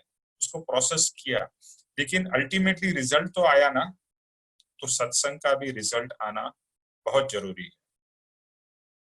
So where was I? Okay, तो अगर ये सिर्फ ऊपर ऊपर से आपने किया, डीप में नहीं गए, तो चित्त के स्तर पर रहेगा, यानी ऊपर के स्तर पर ही, चित्त के ऊपर के स्तर पर रहेगा और अंतरंग में कोई चेंज नहीं होगा। इसीलिए हम देखते हैं कि बहुत सारे लोग जो धर्म करते हैं उनके अंतरंग में कोई चेंज ही नहीं है, क्योंकि वो ऊपर ही ऊपर रहा, अंदर गया ही नहीं। और जो क्रिया कर रहे थे बस करते रहे, लाइक अ ब्लाइंड प्रोसीजर हम करते रहे। अर्थात अंतर शुद्धि नहीं होगी, यानी अंदर नहीं जाएगा, परिवर्तन नहीं होगा तो अंतर शुद्धि नहीं होगी। अगर अंतःकरण निर्मल नहीं हुआ, अंतःकरण निर्मल होना चाहिए कि जो हमारा जो अंतःकरण है, जो मन, चित्त, बुद्धि, ये सब प्योर होने चाहिए, अंतःकरण निर्मल होना चाहिए। इसका and result of all the सत्संग, वांचन, सदगुरु, सबका एंड रिजल्ट क्या होना चाहिए? अंतरंग हमारा पवित्र होना चाहिए, प्योरिटी हमारे अंदर में आनी चाहिए। तो कहते हैं कि अगर ये नहीं हुआ है तो वांचन, श्रवण, ये सब आपका उपयोगी नहीं हुआ। चिंतन मनन करने से नया अर्थ प्रकाश होता है। लोग सोचेंगे ये चिंतन मनन के ऊपर क्यों इतना भार दे रहे हैं? आज तक हमने चिंतन मनन किया ही नहीं है, इसीलिए ज्ञानी लोग उस पर ज्यादा भार दे रहे हैं, क्योंकि आज तक हमने सुना और पढ़ा और बस चले गए। ज्ञानी लोगों ने कहा है कि ये सबसे इंपॉर्टेंट स्टेप है। आपने जो अंदर लिया, जैसे खाना अंदर लिया, खाना मुंह में गया, उसके बाद में मुंह से इधर नीचे ही नहीं आया, तो क्या फायदा है? वो तो उल्टी हो जाएगा, बाहर आ जाएगा। नेक्स्ट स्टेप देखो, आप डाइजेशन भी कितना स्टेप्स के थ्रू पास होता है, पता है ना? एक जो जड़ चीज है खाना, वो खाना भी कितना स्टेप्स, यहाँ से सलाइवा, वहां से फिर वो इंटेस्टाइन और अलग अलग जो हम स्कूल में पढ़ते हैं, और फिर एंड में उसमें से ब्लड में जाके वो खाना का पौष्टिक पार्ट ग्रहण होता है। तो कितना स्टेप खाने को लगता है और कितना समय भी लगता है पचाने को। तो यहाँ पर कहते हैं चिंतन मनन से अर्थ प्रकाश होता जाता है, कि नया नया प्रकाश। जब आप चिंतन मनन करोगे ना, it will be like a tubelight. हाँ, अच्छा, ओके, ज्ञानी ये कहना चाहते हैं, या कृपालुदेव ये बता रहे हैं, okay. And it will B such a beautiful moment. जब ये आपको अंदर से समझ में आएगा ना, तो आपको इतना अच्छा लगेगा, because that will be much more powerful किसी के सिर्फ बताने से। तो अर्थ प्रकाश होता जाएगा और उन्नत भाव प्रकट होगा। उन्नत मीन्स आपको हायर लेवल के भाव, ऊंचे भाव प्रदर्शित होते जाएंगे और बोध दृढ़ होता जाएगा। बोध आपका पक्का होता जाएगा, सॉलिडिफाई होता जाएगा। ज्ञान को भावना द्वारा सुदृढ़ करने में आए तो वह ज्ञान उदय प्रसंग में हाजिर होता है। अभी क्या कहते हैं ज्ञान को भावना द्वारा और किस तरह से करना है वो भी वो बताते हैं। I really like it the way he has explained it कि ज्ञान को भावना द्वारा यानी जो भाव है उसके द्वारा सुदृढ़ करना है। सुदृढ़ मतलब स्ट्रॉन्ग करना है, दृढ़ करना है, दृढ़ दृढ़ और सुदृढ़। सुदृढ़ मतलब एकदम स्ट्रॉन्ग करना है। वह ज्ञान उदय प्रसंग में हाजिर होता है। ये सबसे इंपॉर्टेंट चीज है। आपने कितना भी ज्ञान लिया हो, जैसे आपने तलवारबाजी सीख ली हो, फॉर एग्जाम्पल स्वॉर्ड फाइटिंग आपने सीख ली, और आप जब ये रण के मैदान में गए और तलवार को आप सामने किसी को देखा और आपकी हवा टाइट हो गई और आप तलवार बराबर चला नहीं पाए, तो क्या हो जाएगा आपका? फिनिश। तो क्या कहते हैं, ये सब पक्का होना चाहिए। और जब भी प्रसंग हाजिर हो, जब भी सर्कमस्टांसेस हमारे जीवन में अलग अलग आते ही हैं, तो जब भी वो सर्कमस्टांसेस प्रेजेंट होते हैं, at that point how is our behaviour, that is the most important thing. वह हमारे ज्ञान की प्रतीति है कि हमारे अंदर में ज्ञान कितना उतरा है, उसका रिजल्ट क्या है। जब भी एक्चुअल सिचुएशन में हमारा किस तरह से बिहेवियर है, हम कितना उस प्रसंग में शांत और स्थिर रह सकते हैं, कितना उस प्रसंग को हम हैंडल कर पाते हैं। तो कहते हैं कि उसका उदय प्रसंग में हाजिर हो और उसमें वृत्ति रोक कर रहने का सामर्थ्य आए, यानी आपकी वृत्ति, आपकी जो कहते हैं ना कृपाणु देव कहते हैं ना, गिरती वृत्ति स्थिर रखे। जो हमारी वृत्ति है वो गिरती है, हमारे जो भाव है वो गिर जाते हैं, उसको स्थिर रखे।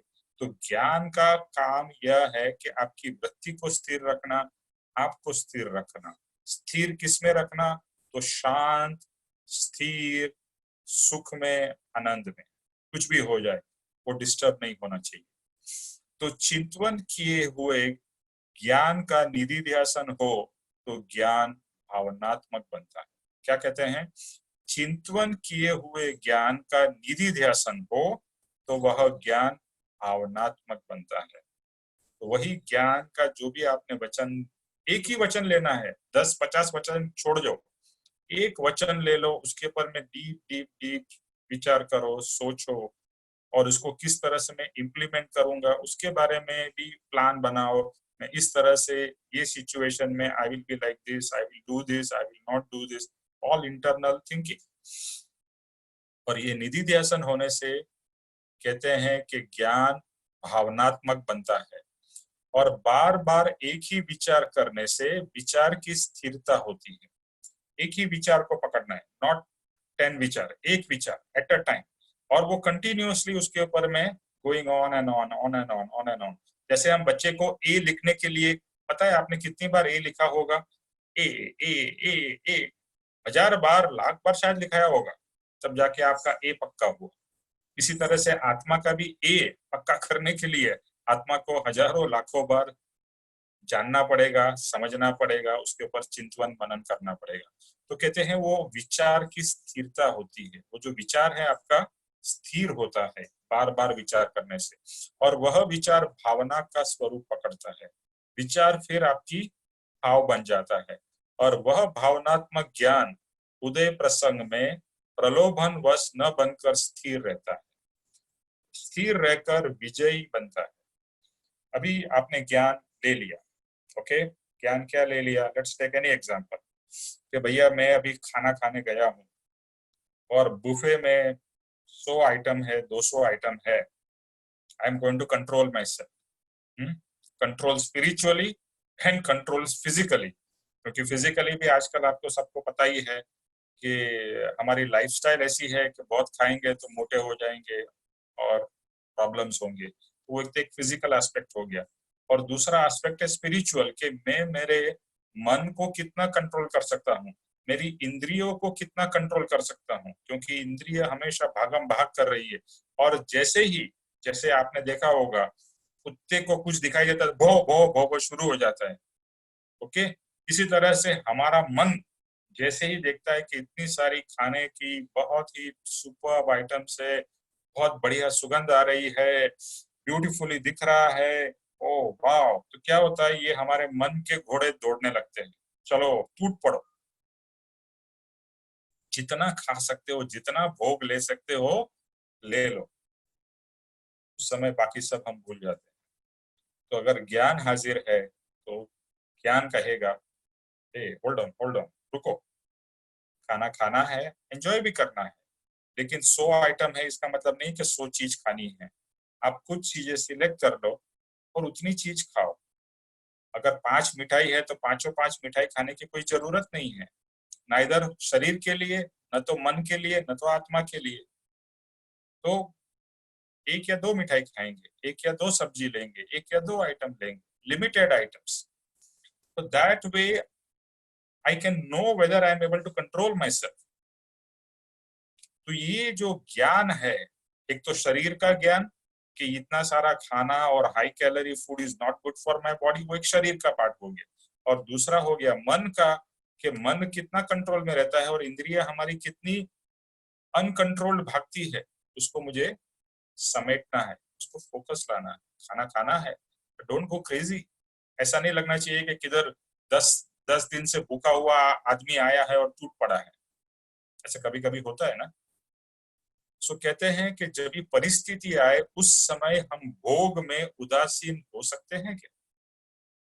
उदासीन यानी कि भोग है, पता है अच्छा खाना है और पता है कि हम आए हैं, we can eat as much as we want, but how much are we able to control ourselves and eat? खाना तो खाना ही है, शरीर के लिए जरूरी है, बट डोंट गेट, बोलते हैं ना पहाड़ में जैसे आदमी बह जाता है, इस तरह से इस भोग में आदमी भुगत जाता है या बह जाता है। तो निमित्त अधीन चित्त वृत्ति कितनी आपकी स्थिर रहती है वह आपको, और अगर कंट्रोल में रहा, ये मैं अपने आप की बात कर रहा हूँ, मैं भी खाने का बहुत शौकीन हूँ, मुझे बहुत अच्छा लगता है अलग अलग खाना खाना एटसेट्रा एटसेट्रा। पहले तो डक्की करते हैं कि भैया कम खाएंगे, और जैसे ही वहां प्रसंग आता है सब चीज भूल जाते हैं। होता है ना, सबके साथ में होता होगा। लेकिन धीरे धीरे अभी थोड़ा कंट्रोल आ रहा है, ऐसा लग रहा है मुझे। तो जैसे जैसे ज्ञान परिणमन हो रहा है वैसे वैसे इसके अंदर में फर्क पड़ रहा है। तो प्रलोभन होने पर, यानी वो चीज होने पर भी आपका चित्त आलम डोलम नहीं होता है, हिलता नहीं है, चित्त स्थिर रहता है।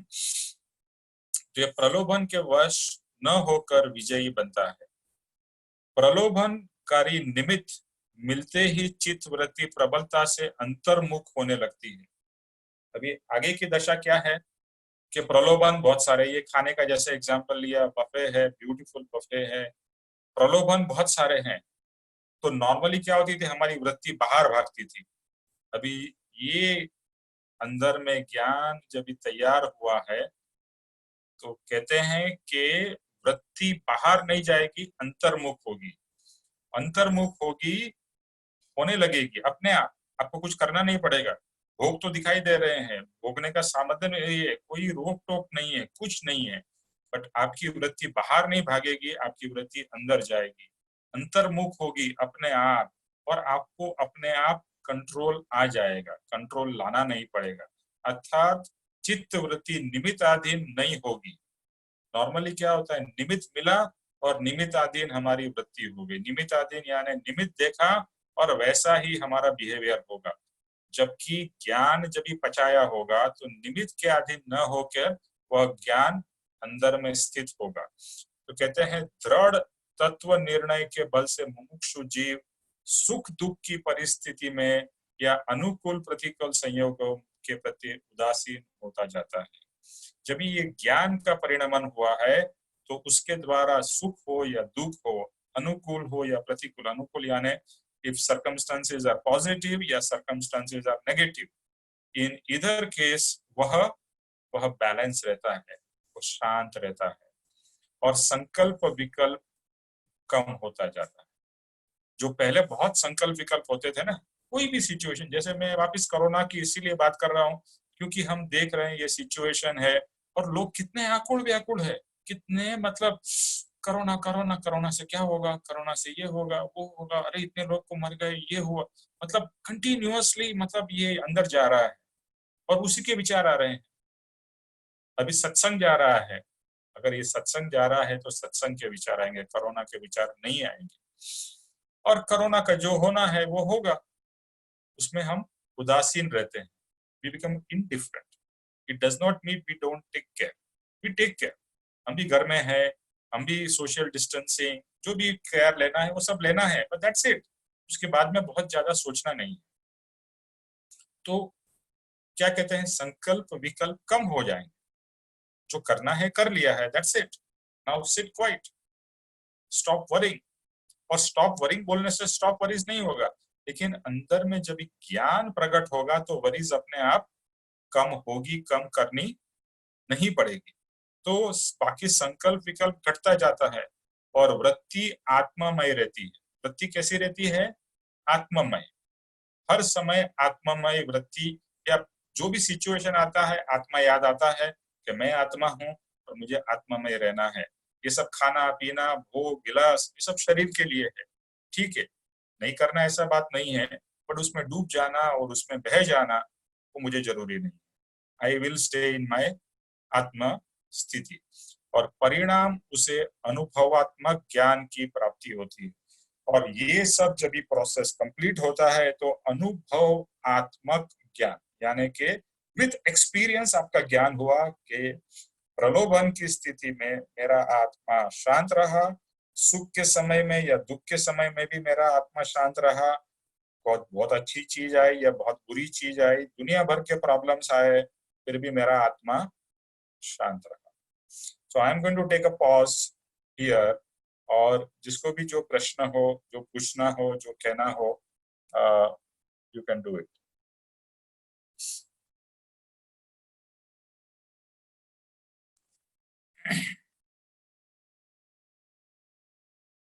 जय सतगुरु देवबंदन निमेश भाई। आपका वीडियो भी ऑन कर दीजिए। हाँ, एक विचार आप बताएं जो जैसे आपने पिकअप किया हो श्रीमद राजचंद्र जी का, उसके ऊपर आपने कैसे सोचा, और वो एक एग्जाम्पल दीजिए। देखो ऐसा तो श्रीमद राजचंद्र जी परम कृपालु देव के बहुत सारे वचन अद्भुत है, बट एक जो सिंपल वचन है जो मेरे दिमाग में हमेशा घूमता रहता है, सुख अंदर में है, बाहर ढूंढने से नहीं मिलेगा। सुख अंदर में है, बाहर ढूंढने से नहीं मिलेगा। तो फिर ये विचार आता है कि भाई मुझे बाहर में तो सुख दिखाई देता है, मैं खाता हूँ, ये पीता हूँ या कुछ भी करता हूँ, आई एंजॉय इट। तो फिर ये क्यों कहा है कि सुख अंदर में है और बाहर में नहीं है? तो फिर ऑब्वियसली सत्संग में सुना, जाना, पढ़ा, तो उसके अंदर में ये एक्सप्लेन किया गया कि कोई भी चीज आपने खाई, फॉर एग्जाम्पल गुलाब जामुन खाए, तो गुलाब जामुन खाने का आनंद आपको कहाँ पर हुआ, ये प्रश्न था। तो ऑब्वियसली फीलिंग अच्छा लगा वो हमारे को अंदर लगता है। जीभ तो सिर्फ खाती है या स्वाद ग्रहण करती है, लेकिन फीलिंग जो हमारे अंदर आती है कि मुझे अच्छा लगा, वो फीलिंग जो है वो हमारे को अंदर में होती है। यानी कोई भी मैं सुख भुगत रहा हूँ, उसकी जो फीलिंग है वो मुझे अंदर में हो रही है।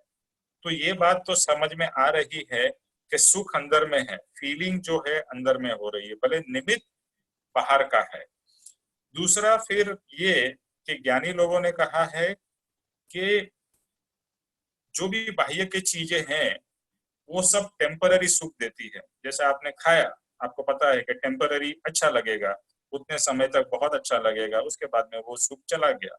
आपने कोई भी अच्छी मूवी देखी, थोड़ा टाइम के लिए अच्छा लगा, देन दैट सुख इज गॉन। और ज्ञानी लोग कहते हैं कि सब सुख, बाह्य का सब सुख टेम्पररी है, और सुख के पश्चात दुख है, जैसा उन्होंने कहा है।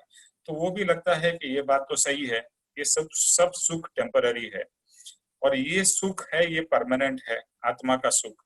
तो आत्मा का सुख जो परमानेंट है, भले उसका मुझे पूर्ण अनुभव नहीं है, लेकिन ये सब वांछन करके, चिंतन करके जब भी सत्संग करते हैं तो भी मुझे अच्छा लग रहा है।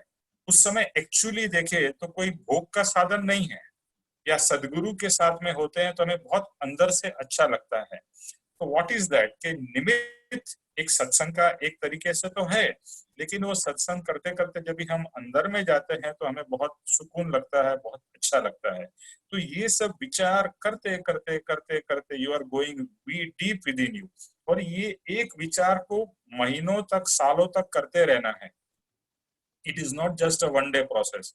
तो ये जो ज्ञानी के वचन है, देखो क्या होगा, आप सत्संग में या कृपाणु देव के बुक में से पढ़ोगे, उसमें से आपको कुछ वचन बहुत टच करेंगे, मुझे कुछ टच करेगा, आपको हो सकता है कुछ अलग टच करे। जो आपको टच किया ना वो लिख के रखिए, और उसके ऊपर में जितना ज्यादा आप सोच सके और पढ़ सके, जहां से भी पढ़ सके, जो भी पुस्तक में से जो भी कथाकार हो, जो भी कहने वाले हो ज्ञानी, उसका सब इकट्ठा करो, और उसके ऊपर में you know you like you right a thesis, उसका डीप में चले जाओ, तो उसका परिणाम आपको मिलेगा। अभी प्रोसेस है, अभी तो मैं ये कह नहीं सकता हूँ कि मुझे जो कृपाणु देव ने सुख अनुभव किया है अंतरंग में, लेकिन ये वचन हमेशा याद आता है। बाह्य का कितना भी सुख मिलता है तो ये याद आता है कि सुख, सच्चा सुख तो मेरे अंदर में है, और मुझे वह सुख की प्राप्ति करनी ही है एट एनी कॉस्ट। अब कर विचार तो पाम, पाम means what? Sorry, Kripalu Dev का वचन है ना, कर विचार तो पाम, व्हाट डज एक पाम मिनट, मीन्स? कृपाणु देव का विचार है ना एक वचन, कर विचार तो पाम, हाँ जी, तो palm means what? Palm means प्राप्त करना। अच्छा, कर विचार, आप विचार करोगे तो आपको प्राप्ति होगी। अभी यहाँ पर विचार जो है वह आत्मा रिलेटेड, सत्संग रिलेटेड, वह विचार को करते ही जाना है, करते करते फिर आपको प्राप्ति होगी। ठीक, ठीक है, थैंक यू। हाँ, ओके, सुरेश बोलो। रमेश भाई, अवग्रहण है क्या अवग्रहण है? कौन सा ये जो पद है अथवा पद? सत्य के अवगाहन, अवगाहन, अवगाहन, एंड व्हाट डज का एक टू ग्रैप है या टू इमर्स, इमर्स योरसेल्फ, उसमें पूरा डूब जाओ। पूरा डूब जाओ, एक ही चीज को लेके पूरा उसमें डूब जाओ। और जैसे कहा, एक दिन का नहीं, एक हफ्ते का नहीं, it is a long process. करते जाओ, और जितना आप अंदर डूबोगे या अंदर जाओगे उतना आपको और प्राप्त होता जाएगा, और वो एक बार प्राप्त होगा तो फिर अंदर जाने में और मजा आएगा। ये एक बार ऊपर का जो लाइन है, अथवा सदगुरु है कहिया, क्या बोल रहे हैं? अच्छा, मैं इसको एक्सप्लेन करता हूँ।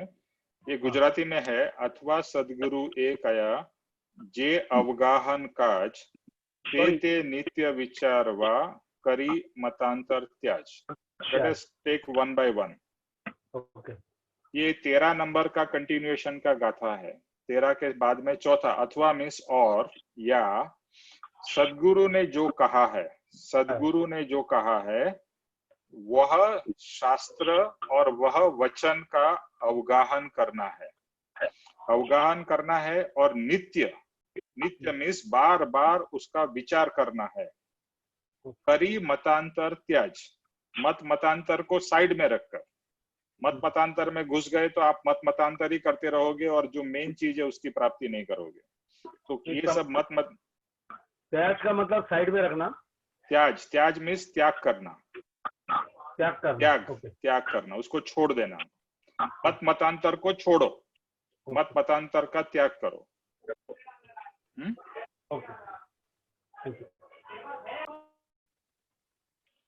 Okay, anybody else, any other questions?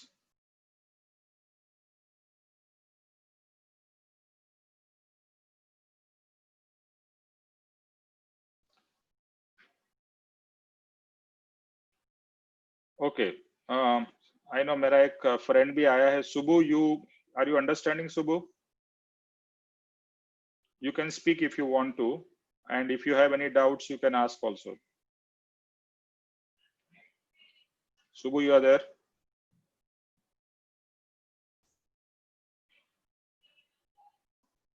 You have to unmute yourself. Okay, so I don't know whether he is able to hear me. Anyway, we will continue. और किसी को कोई प्रश्न है क्या?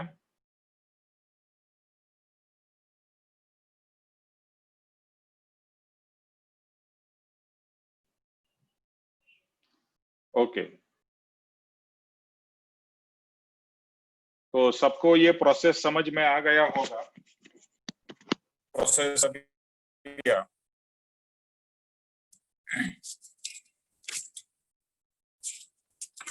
ये चिंतवन और चिंतवन के बाद में श्रवण, वांचन, श्रवण मतलब पढ़ना किससे है, वांचन करना है, श्रवण करना है, मनन करना है, निधिध्यासन करना है. ओके, आगे करते हैं. परोक्ष ज्ञान को एक बार पढ़ने से या सुनने से प्रत्यक्ष ज्ञान परिणमन नहीं होता. क्या कहते हैं? परोक्ष ज्ञान को एक बार पढ़ने से या सुनने से प्रत्यक्ष ज्ञान परिणमन नहीं होता. अभी ज्ञान क्या है? परोक्ष है. यानी कृष्ण भगवान ने जो कहा वो गीता में है, रूपाणु देव ने जो लिखा ये आत्मसिद्धि शास्त्र में है. अभी ये परोक्ष ज्ञान है, वो प्रत्यक्ष हाजिर प्रत्यक्ष हमको ज्ञान नहीं दे रहे. उन्होंने दिया है वो हमारे पास में पुस्तक रूप या सीडी रूप आया है. अभी वो परोक्ष ज्ञान है, यानी लाइव नहीं है. हमारे लिए लाइव नहीं है. वो हमको हमारे को संबोधन करके उन्होंने ये ज्ञान नहीं दिया हुआ है. तो परोक्ष है और वो पहले हुआ है परोक्ष. तो ये परोक्ष ज्ञान है, वो भी हम प्रत्यक्ष कर सकते हैं. कैसे कर सकते हैं? लेकिन सिर्फ एक बार सुनने से या पढ़ने से वो प्रत्यक्ष नहीं होगा. तो कहते हैं परोक्ष ज्ञान को परिपक्व करने के लिए उसको बार बार रटन यानी बार बार चर्निंग जो कहा रिपीटेशन करना पड़ेगा. देखो ये एक ही चीज बार बार रिपीट हो रही है, आपको लगेगा अरे ये एक बार तो कह दिया फिर वापस क्यों कह रहे हैं. बट इसको आप समझिए, बिकॉज एक एक चीज में एक एक नई चीज ऐड होती है. तो कहते हैं कि परोक्ष ज्ञान है, पुस्तक में जो ज्ञान है, ये आत्मसिद्धि शास्त्र में जो ज्ञान है वो परोक्ष है, मेरे अंदर में नहीं है. ये परोक्ष ज्ञान मेरे अंदर में प्रकट होना चाहिए, तो उसे मैं कह सकता हूँ प्रत्यक्ष ज्ञान हुआ. तो परोक्ष ज्ञान को परिपक्व करने के लिए उसका रिपीटेशन बार बार करना जरूरी. जैसा हमने कहा, एक ही वचन को लेके बार बार उसका रिपीटेशन अंदर में चर्निंग. परोक्ष ज्ञान के अभ्यास बिना प्रत्यक्ष ज्ञान हो नहीं सकता. अभी परोक्ष ज्ञान का अभ्यास किया, जैसे पापा जी को भी लाइव गुरु तो थे, लेकिन साथ में उन्होंने आत्मसिद्धि का बहुत डीप में चिंतन मनन किया. जो बापूजी ने जो लिखा और जो कहा उसका डीप में मनन चिंतन विधि ध्यासन किया. तो बापूजी की पुस्तक पढ़ी, कृपाणु देव के बारे में बहुत पढ़ा, तो वह ज्ञान उनके अंदर में फिर प्रत्यक्ष हुआ. तो क्या कहते हैं? परोक्ष ज्ञान के अभ्यास से के बिना प्रत्यक्ष ज्ञान प्रकट नहीं हो सकता है. तो सदगुरु तो माध्यम है ही, लेकिन साथ में ये सब भी जरूरी है. इसके लिए पापा जी क्यों वांचन का बात कहते हैं? If he could have directly given the ज्ञान, तो वो कहेंगे ये लो, ये जैसे पापा जी कहते हैं, बहुत से लोग पापा जी के पास आते हैं और कहते हैं पापा जी हमको समकित दे दो, यानी सेल्फ रियलाइजेशन दे दो. तो पापा जी कह रहे हैं मैंने वो पुड़िया बनाई है, मैं आपको दे दूंगा, आपको हो जाएगा. ऐसा होगा? अच्छा पॉसिबल नहीं. रूपल बहन आपका फोन म्यूट करिए. तो सदगुरु निमित्त है, सदगुरु के द्वारा बहुत कुछ मिलता है, लेकिन साथ में जो उन्होंने कहा है वो करना भी बहुत जरूरी है. तो इसलिए जो वांचन उन्होंने ही कहा, पापा जी ने क्या कहा, 2.5 hours in a day of 24 hours. 24 hours में आपके लिए सिर्फ 2.5 hours यानी 10% of your time, of your whole day's time you give for yourself. ये जो हम वांचन कर रहे हैं, चिंतन कर रहे हैं, किसके लिए कर रहे हैं? पापा जी के लिए कर रहे हैं. आपके this we are doing for ourself. Okay, ये हमारे खुद के लिए कर रहे हैं. This is me time. Me time मतलब मेरे आत्मा के लिए. ओके, और आत्मा जो है वह इस शरीर से भी अलग है, तो आत्मा की प्राप्ति करनी है. सो एनीवे, तो ये 10% टाइम उन्होंने कहा है यू डू योर ओन वांचन विचार चिंतन मनन निधिध्यासन। ये पापा जी ने भी कहा है, सभी ज्ञानी, ये जो हम पढ़ रहे हैं राकेश भाई, वो भी वही बात कर रहे हैं। तो क्या कहते हैं, परोक्ष ज्ञान के अभ्यास बिना प्रत्यक्ष ज्ञान प्रकट नहीं हो सकता है, और परोक्ष ज्ञान के अभ्यास वाला जीव चित्त को आत्म सन्मुख करने के लिए आत्म विचार का निरंतर अभ्यास करता है। तो जो आपका चित्त है, जैसे कहते हैं ना, करी वृत्ति सन्मुख, यानी वृत्ति को सन्मुख करके आत्म चित्त, चित्त जो है, चित्त का एक्चुअली काम क्या है मालूम है? चित्त में चिंतवन हो सकता है या चिंता हो सकती है। जैसे हम कहते हैं ना, मुझे चिंता हो रही है, तो चिंता कहाँ हो रही है? चित्त में हो रही है। तो चित्त में चिंता होती है और चित्त में चिंतवन भी होता है। तो चिंता होगी तो तकलीफ होगी, और चिंतवन होगा तो आपका फायदा होगा। मन में मनन होगा या मन के अंदर संकल्प विकल्प होगा।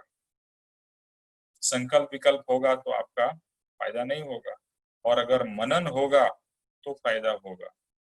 तो आत्मा के लिए हम जो भी करेंगे, मनन चिंतवन, तो उसका चित्त आत्म सन्मुख करने के आत्म विचार का निरंतर अभ्यास करना। किसका विचार करना है? आत्म विचार। जैसे एग्जाम्पल हमने दिया, जो नॉर्मल जीव है अभी कोरोना विचार कर रहे हैं, और हमारा स्वभाव ही रहा है, जो चीज आई उसके ऊपर में हम जुड़ जाते हैं। इसके कोरोना के पहले दूसरा कुछ इश्यू था तो हम उसके विचार में लगे हुए थे, उसके पहले और कोई चीज था तो हम उसके विचार में लगे हुए थे। अब देखिए, ऐसा नहीं है कि आपको विचार डीप में करना नहीं आता है, हम सबको आता है। जो चीज हमारे लिए इम्पोर्टेंट है उसके लिए हम डीप में विचार, अगर मेरे लिए बिजनेस बहुत इम्पोर्टेंट है तो मैं सुबह शाम क्या करूंगा?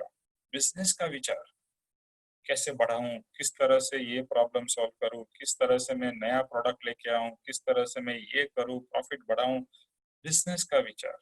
अभी जो घर को संभालती है जैसे लेडीज लोग, तो उनके मन में कंटिन्यूअस क्या विचार चलता है? बच्चे लोग का पढ़ाई, बच्चे लोग को किस तरह से आगे बढ़ाना है, किस तरह से घर को साफ रखना है, किस तरह से घर के अंदर में कुछ नया नया करना है, अगर नौकर चाकर है तो नौकर चाकर को किस तरह से मैनेज करना है, एटसेट्रा एटसेट्रा एटसेट्रा, उसके विचार चालू है। तो यहाँ क्या कहते हैं? आत्म विचार करना है, वो भी क्या? निरंतर। निरंतर आत्म विचार का निरंतर अभ्यास करते रहना है। देखो, एट अ टाइम आपके मन में एक ही विचार आ सकता है। ये मन की एक बहुत खूबी है कि मन में eight a time more than one विचार नहीं आता है। अगर आप सत्संग का विचार कर रहे हो तो घर का विचार नहीं है, और घर का विचार कर रहे हो तो सत्संग का विचार नहीं है। ये तो हमको सबको समझ में आता है। तो अगर आप आत्म विचार में रहोगे तो ऑलरेडी बाकी सबके विचार अपने आप कम हो जाएंगे। एक चीज मैं कहना चाहता हूँ कि जो हम विचार करते हैं ना, जो भी घर संसार कोरोना जो भी है, उसमें हम जितने विचार करते हैं ना, उसमें से 80-90% वेस्टफुल विचार, उससे कुछ फायदा नहीं होता है। सिर्फ जो विचार हम करते हैं संसार के, उसमें से 10-20% विचार ही एक्चुअली काम के हैं, बाकी सब फालतू। अननेसेसरली हम विचार कर रहे हैं, अननेसेसरली। 10% भी मेरे ख्याल से बहुत हो गया। तो आपके पास में 80%, 10-20% भी अगर कोई कहता नहीं उतना तो करना चाहिए, चलो 20% आपको कह दिया, 80% विचार आपका आत्म विचार होना चाहिए, और बढ़ते बढ़ते वो 100% हो जाएगा। एंड बिलीव इट और नॉट, आपके कोई काम में कोई भी दिक्कत नहीं आएगी। आपका घर काम भी अच्छी तरह से होगा, because lot of those things you are how to do it. Okay, उसके लिए आपको कोई प्रयास नहीं करने का है। ये सब आप एक्सपर्ट हो, आप बिजनेस कर रहे हो तो बहुत टाइम से बिजनेस कर रहे हो, so you know what is to be done. और जो करना है उसमें ज्यादा वो नहीं लगेगा विचार। यू नो, जैसे खाना बनाना आपको आता है, ये दाल लिया, ये किया, मसाला डाला, टक, उसमें ज्यादा विचार कहाँ आया? नहीं है विचार। विचार हम फालतू चीजों का ज्यादा करते हैं। तो आत्म विचार निरंतर जितना होगा या जितना ज्यादा होगा उतना आपका फायदा होगा।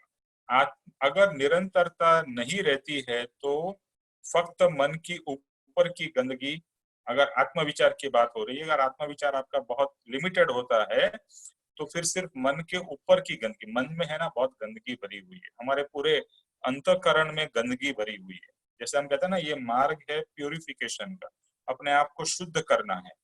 तो मन को शुद्ध करना है, चित्त को, हृदय को, सबको शुद्ध करना है। और आजकल इसमें सब गंदगी भरी हुई है, कचरा सब निकालना है। ओके, तो निकालने का क्या प्रोसेस है? आत्मविचार। तो आत्मविचार अगर आप ऊपर ऊपर से करोगे तो कचरा भी ऊपर ऊपर से निकलेगा।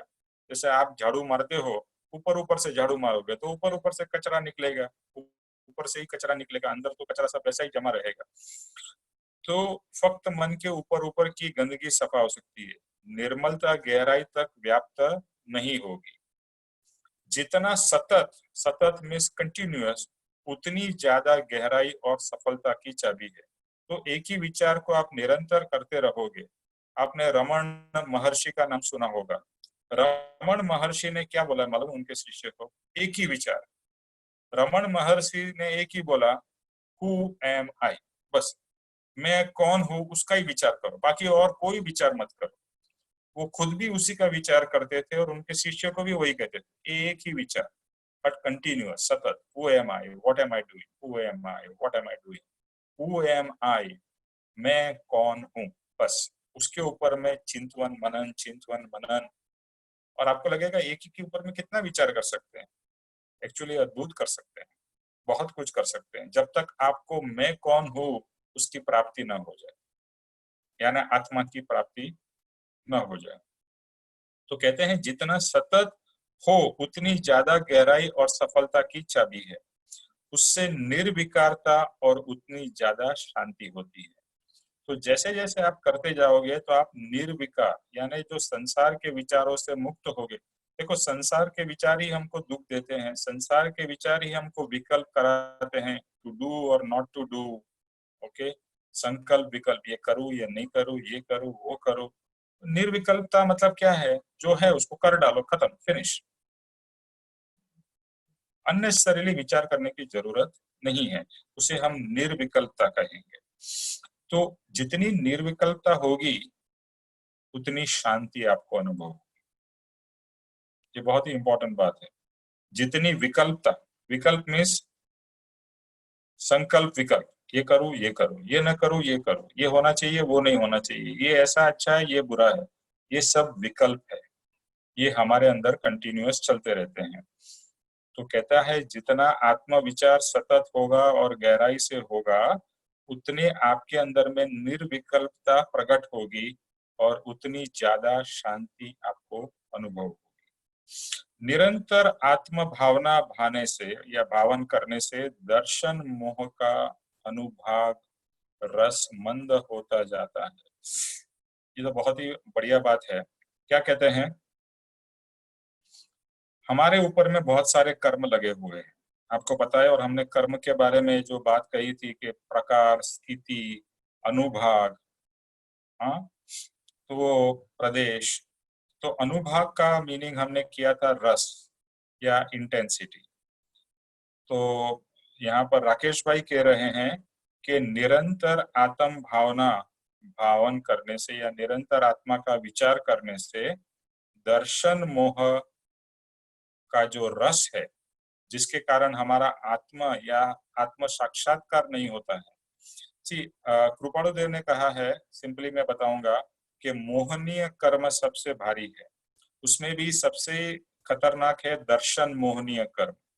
तो दर्शन मोहनीय कर्म का नाश या दर्शन मोहनीय कर्म का मंदता होगी, वैसे वैसे आत्मा जागृति होगी। दर्शन मोहनीय कर्म जैसे जैसे कम होगा वैसे आत्मा की जागृति होगी। तो दर्शन मोहनीय का जो अनुभाग या जो रस है वो जैसे जैसे मंद होगा, जैसे जैसे उसमें रस कम होता जाएगा, वो कैसे होगा? आत्म भावना भावता, जो कृपाणुदेव कहते हैं ना, आत्म भावन भावता जीव लहे केवल ज्ञान रे, कि आत्मा की भावन भावता यानी आत्मा की भावना करते करते, आत्मा के विचार करते करते, आत्मा का काम करते करते, निरंतर आत्म भावन भावता जीव लहे केवल ज्ञान। मतलब कितना पावर है ये विचार में, ये आत्म भावन में, कि आपको केवल ज्ञान यानी अल्टीमेट ज्ञान की भी प्राप्ति हो सकती है। इसके द्वारा आत्मविचार, लेकिन वो कंटिन्यूअस चलता रहना चाहिए। आत्मविचार, आत्मभाव कि मुझे आत्मा की प्राप्ति करनी है, मुझे आत्मा का सुख चाहिए, मुझे आत्मा की शांति चाहिए, ये विचार चलता रहे like a churning, you know, like a tape चालू है बैकग्राउंड में, भले आप कुछ भी कर रहे हो, ये भाव कंटिन्यूअस आपके पीछे में चलता रहे। तो कहते हैं कि जितनी गहराई, कहा गया, निरंतर आत्म भावना भावने से दर्शन मोह का जो रस है वो मंद होता जाता है ना। दर्शन मोहनीय कर्म धीरे धीरे आपका कम होता है और आत्म भावना में एकाग्रता और स्थिरता आती है। जैसे जैसे दर्शन मोह कम होगा, आपके अंदर में एकाग्रता या कंसंट्रेशन या मेडिटेशन बढ़ेगा। आज तक हमारा दर्शन मोह की वजह से हम इधर उधर स्टेडी नहीं हो पाते थे। तो आत्म भावना की भावना से हम दर्शन मोह कम करेंगे और हमारा विचार, हमारा एकाग्रता और हमारी स्थिरता बढ़ेगी। और आत्मा की धुन लगने से विकल्प वाला ध्यान पहले होगा। समझिएगा इसको कि आत्मा की धुन लगने से विकल्प वाला ध्यान की प्राप्ति होगी। पहले आपको ध्यान होगा लेकिन उसमें भी विकल्प रहेंगे। किसके द्वारा? आत्मा की धुन लगने से। धुन गाने से नहीं, अंदर में आत्मा का निरंतर भाव चलने से आत्मा के अंदर में से आपको ध्यान लगेगा। ध्यान मीन्स आप मेडिटेशन में चले जाओगे। मेडिटेशन करना नहीं है, भाव आत्मा का करना है। करते करते आप मेडिटेटिव स्टेट में जाओगे और मेडिटेटिव स्टेट में जाओगे उस समय में विकल्प रहेगा आपका। तो शुरुआत की जो पार्ट है, लेकिन विकल्प धीरे धीरे धीरे और कोई धन्य पल में, इसमें राकेश भाई कहते हैं कोई धन्य पल, कोई ऐसा समय आएगा, कोई ऐसा पल आएगा कि आपको विकल्पता हटकर आपको निर्विकल्पता होगी। उसे हम कहेंगे निर्विकल्प ध्यान या निर्विकल्प समाधि। उसको टाइम लगेगा, लेकिन ये सब स्टेप्स करते जाना पड़ेगा और ये एक दिन में नहीं होगा, ये काफी लंबा प्रोसेस है। But let us start. If you start तो आगे बढ़ते बढ़ते हम भी उस लेवल पे आएंगे। भले विकल्प वाली समाधि हो, समाधि तो यानी ध्यान होगा, और वो विकल्प वाला ध्यान से हम एक दिन एक धन्य पल जो कहते हैं, वो धन्य पल क्या, भगवान आगे कोई आपको वो नहीं कर रहे हैं, लेकिन एक समय आपका ज्ञान प्रकट होता है। मैंने कबीर का ड्रामा देखा था। कबीर का ड्रामा में कबीर जी कहते हैं कि एक दिन आया, जैसे ऐसा लगा कि जैसे पर्दा हट गया। हमारे ऊपर जो पर्दा लगा हुआ है, वो कहते हैं ऐसा लगा कि पर्दा हट गया। उसके बाद में ज्ञान का फ्लो बढ़ता ही गया। तो ये जो आवरण है, पर्दा कहो या आवरण कहो, एक दिन ये कम हो जाएगा, ये हट जाएगा, और हट गया तो ज्ञान फिर निरंतर फ्लो होता जाएगा। तो कहते हैं विकल्पता मिटकर निर्विकल्प समाधि प्रकट होती है। निर्विकल्प समाधि, विनोद भाई साहब आपने पूछा था निर्विकल्प समाधि, ये उसका पूरा प्रोसेस यहाँ बताया। और सुपात्र जीव को आत्मा का स्व संवेदन प्रत्यक्ष ज्ञान होता है। जैसे कहा, ये एक बार विकल्प वाली समाधि, विकल्प वाला ध्यान, पहले तो विचार, चिंतन, मनन, रटन, और ये चलते चलते चलते आपको आत्मा की धुन लगती है। आत्मा की धुन से विकल्प वाला ध्यान लगता है। विकल्प वाला ध्यान आगे बढ़ते बढ़ते निर्विकल्प समाधि में कन्वर्ट होता है।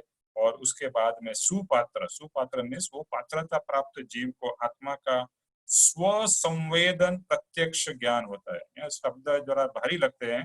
स्व संवेदन मीन्स तो वो आत्मा का आप अनुभव कर रहे हो, उसको आप फील कर रहे हो वह, और उसका प्रत्यक्ष ज्ञान। तो परोक्ष ज्ञान जो इस आत्म सिद्धि में लिखा हुआ है, वह परोक्ष ज्ञान वो आपके अंदर में प्रत्यक्ष ज्ञान होके प्रकट होता है। So beautiful, so nice. Okay, तो यहाँ पर हम स्टॉप करते हैं, और आगे भी थोड़ा बाकी है इस गाथा का, तो वो नेक्स्ट टाइम करेंगे। उमेश भाई, ये जो लास्ट की 2-3 लाइंस आपने बोली ना, आत्मा की धुन लगने से विकल्प वाला ध्यान लगता है। विकल्प वाला ध्यान मीन्स, विकल्प वाला ध्यान मीन्स उसमें निर्विकल्प मीन्स कोई विचार नहीं है। जो उस समय क्या है आपका विकल्प वाला ध्यान, जैसा मैं समझता हूँ कि अभी भी कुछ ना कुछ विकल्प अंदर चालू है, यानी आपका जो निर्विचार दशा अभी नहीं आई है। अच्छा। ओके, उसमें भी कुछ ना कुछ विचार चालू है, भले आत्मा के हो या आत्मा के बारे में हो, लेकिन और उसमें भी कुछ विकल्प है, ऐसा होगा वैसा होगा। जब हम सोचते हैं आत्मा कैसा होगा, तो शायद ऐसा होगा ऐसा होगा, सोच रहे हैं, आपका ध्यान है, मेडिटेशन है, मेडिटेशन में आत्मा के विचार चालू है, बट वो निर्विकल्प नहीं है, तो यानी कि वहां भी कुछ संकल्प विकल्प चालू है, ऐसा मैं समझ रहा हूँ।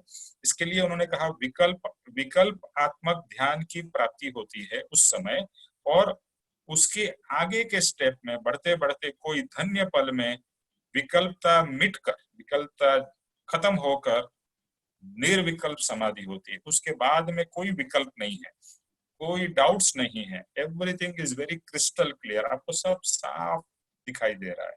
और वह ज्ञान, यानी जो उसको हम कह सकते हैं कि उस समय दर्शन मोहनीय का श्रेय हो गया। दर्शन मोहनीय कर्म जो है, मुझे ऐसा लगता है उस समय उसका श्रेय हो गया। उसके बाद में निर्विकल्प समाधि आपकी लगती रहेगी टाइम। और दर्शन मोहनीय क्या है वो? मैं आत्मा नहीं हूँ, मैं शरीर हूँ। हाँ, दर्शन मोहनीय का सिंपल मीनिंग ये है कि अपने आप को शरीर मानना। ओके, अपने आप को शरीर मानना, वह है दर्शन मोह। और शरीर मानकर शरीर की तरह ही पूरा आपका जीवन जाना, उसे दर्शन मोहनीय कर्म कहते हैं। और जिस समय देखो, ये आपको पता तो है मैं शरीर नहीं हूं, लेकिन फिर भी हमारी सब क्रिया शरीर के लिए ही होती है। तो दर्शन मोहनीय जब तक जाएगा नहीं या कम नहीं होगा, देखो वो जाएगा मतलब क्या, ऐसा ऑन ऑफ नहीं है, बट कम होते होते एक दिन खत्म होगा। तो वह दर्शन मोहनीय जब भी खत्म होगा, तो उस समय आत्मा प्रकट होगा, और उसके बाद में आपका सब वर्तन के as a self realised person होगा कि मैं आत्मा हूं। Self realise means what?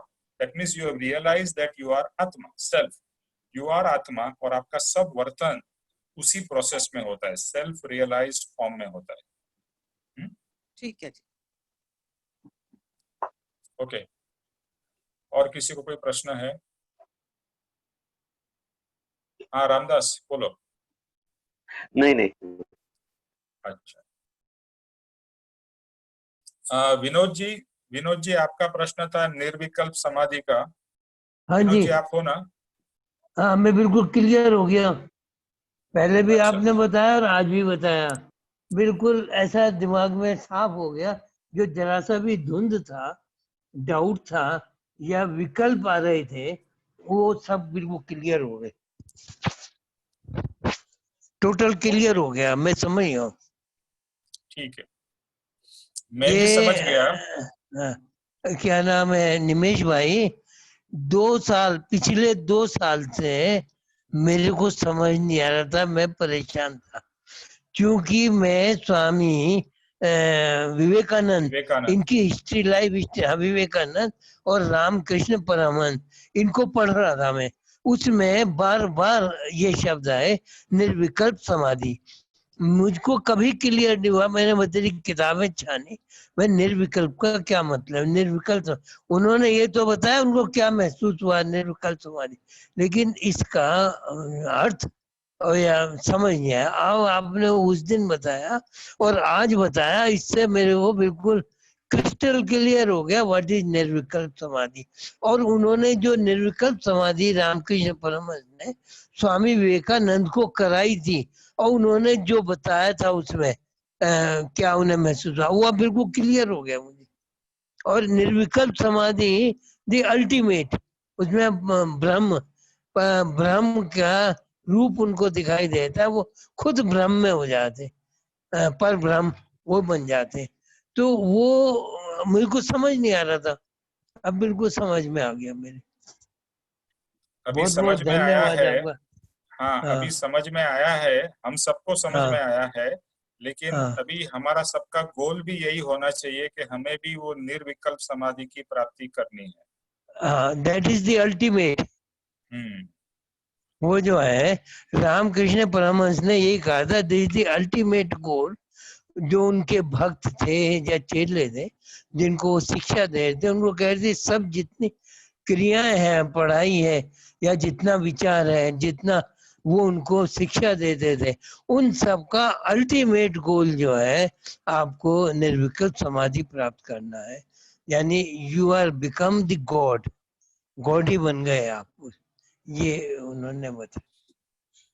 Okay, thank you. हाँ सुरेश। नील भाई, जैसे मैंने लिखा कि ये आज के गाथा के साथ आज जो कर रहे थे उसके हिसाब से नहीं था, पर कल एक जैसा मिनट आपने सुरेश, एक मिनट रुको। हाँ, हाँ, बोलिए।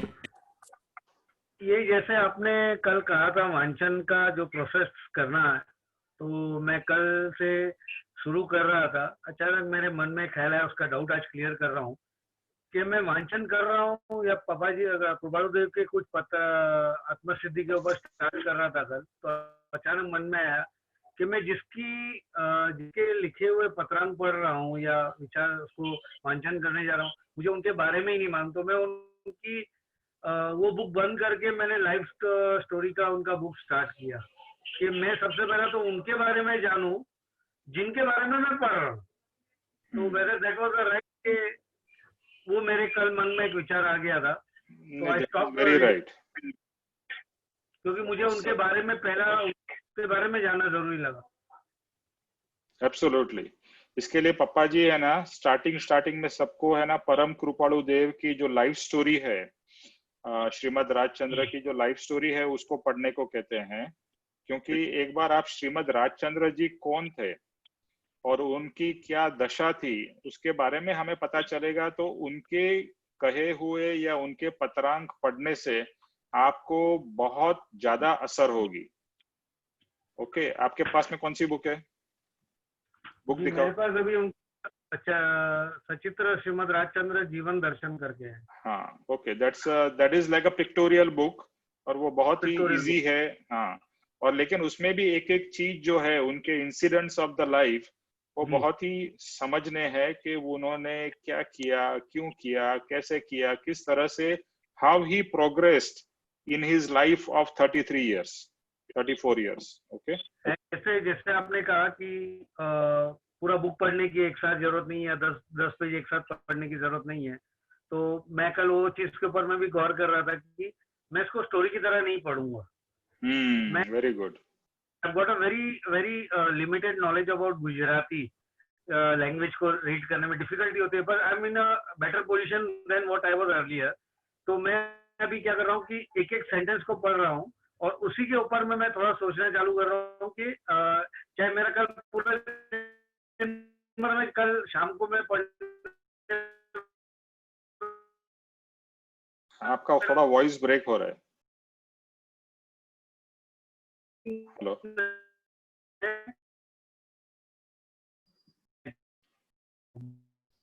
सुरेश, आपका बीच में वॉइस चला गया। हेलो, मैं उसके अंदर भी जो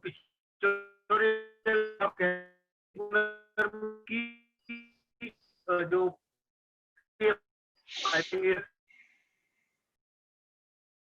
आई एम सॉरी सुरेश, लेकिन तुम्हारा वॉइस बहुत ब्रेक हो रहा है।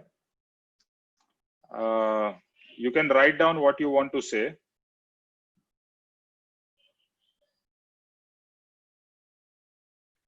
अच्छा, बाकी लोगों को मेरा आवाज सुनाई दे रहा है?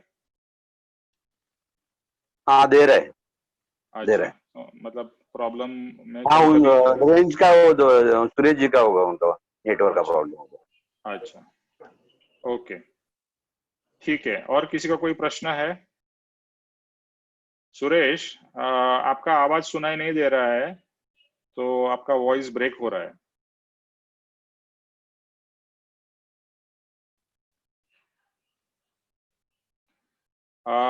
Okay, so I think anybody else, any other questions?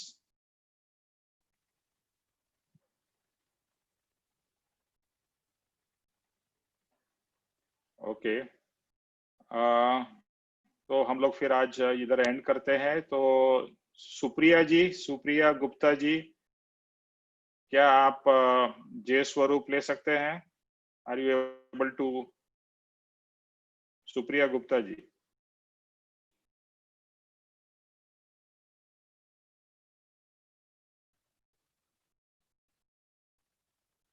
Hello आवाज अरुण में अक्षित। डिस्टर्बेंस है। हाँ सविता जी आपको आता है जय स्वरूप पुस्तक है आपके पास में? He disturbed me ना, I can't do. हाँ ओके। अरे वाह बेटा नमस्ते। नमस्ते अंकल, थैंक यू। हाँ थैंक यू आपको भी। अच्छा so anyway I will ask Rashmi आप एंड का ले लो जय स्वरूप। जी निमेश भाई। जेह स्वरूप समझा बिना पाम्यो दुख अनंत समझाव्यूं ते पद नमो श्री सद्गुरु भगवन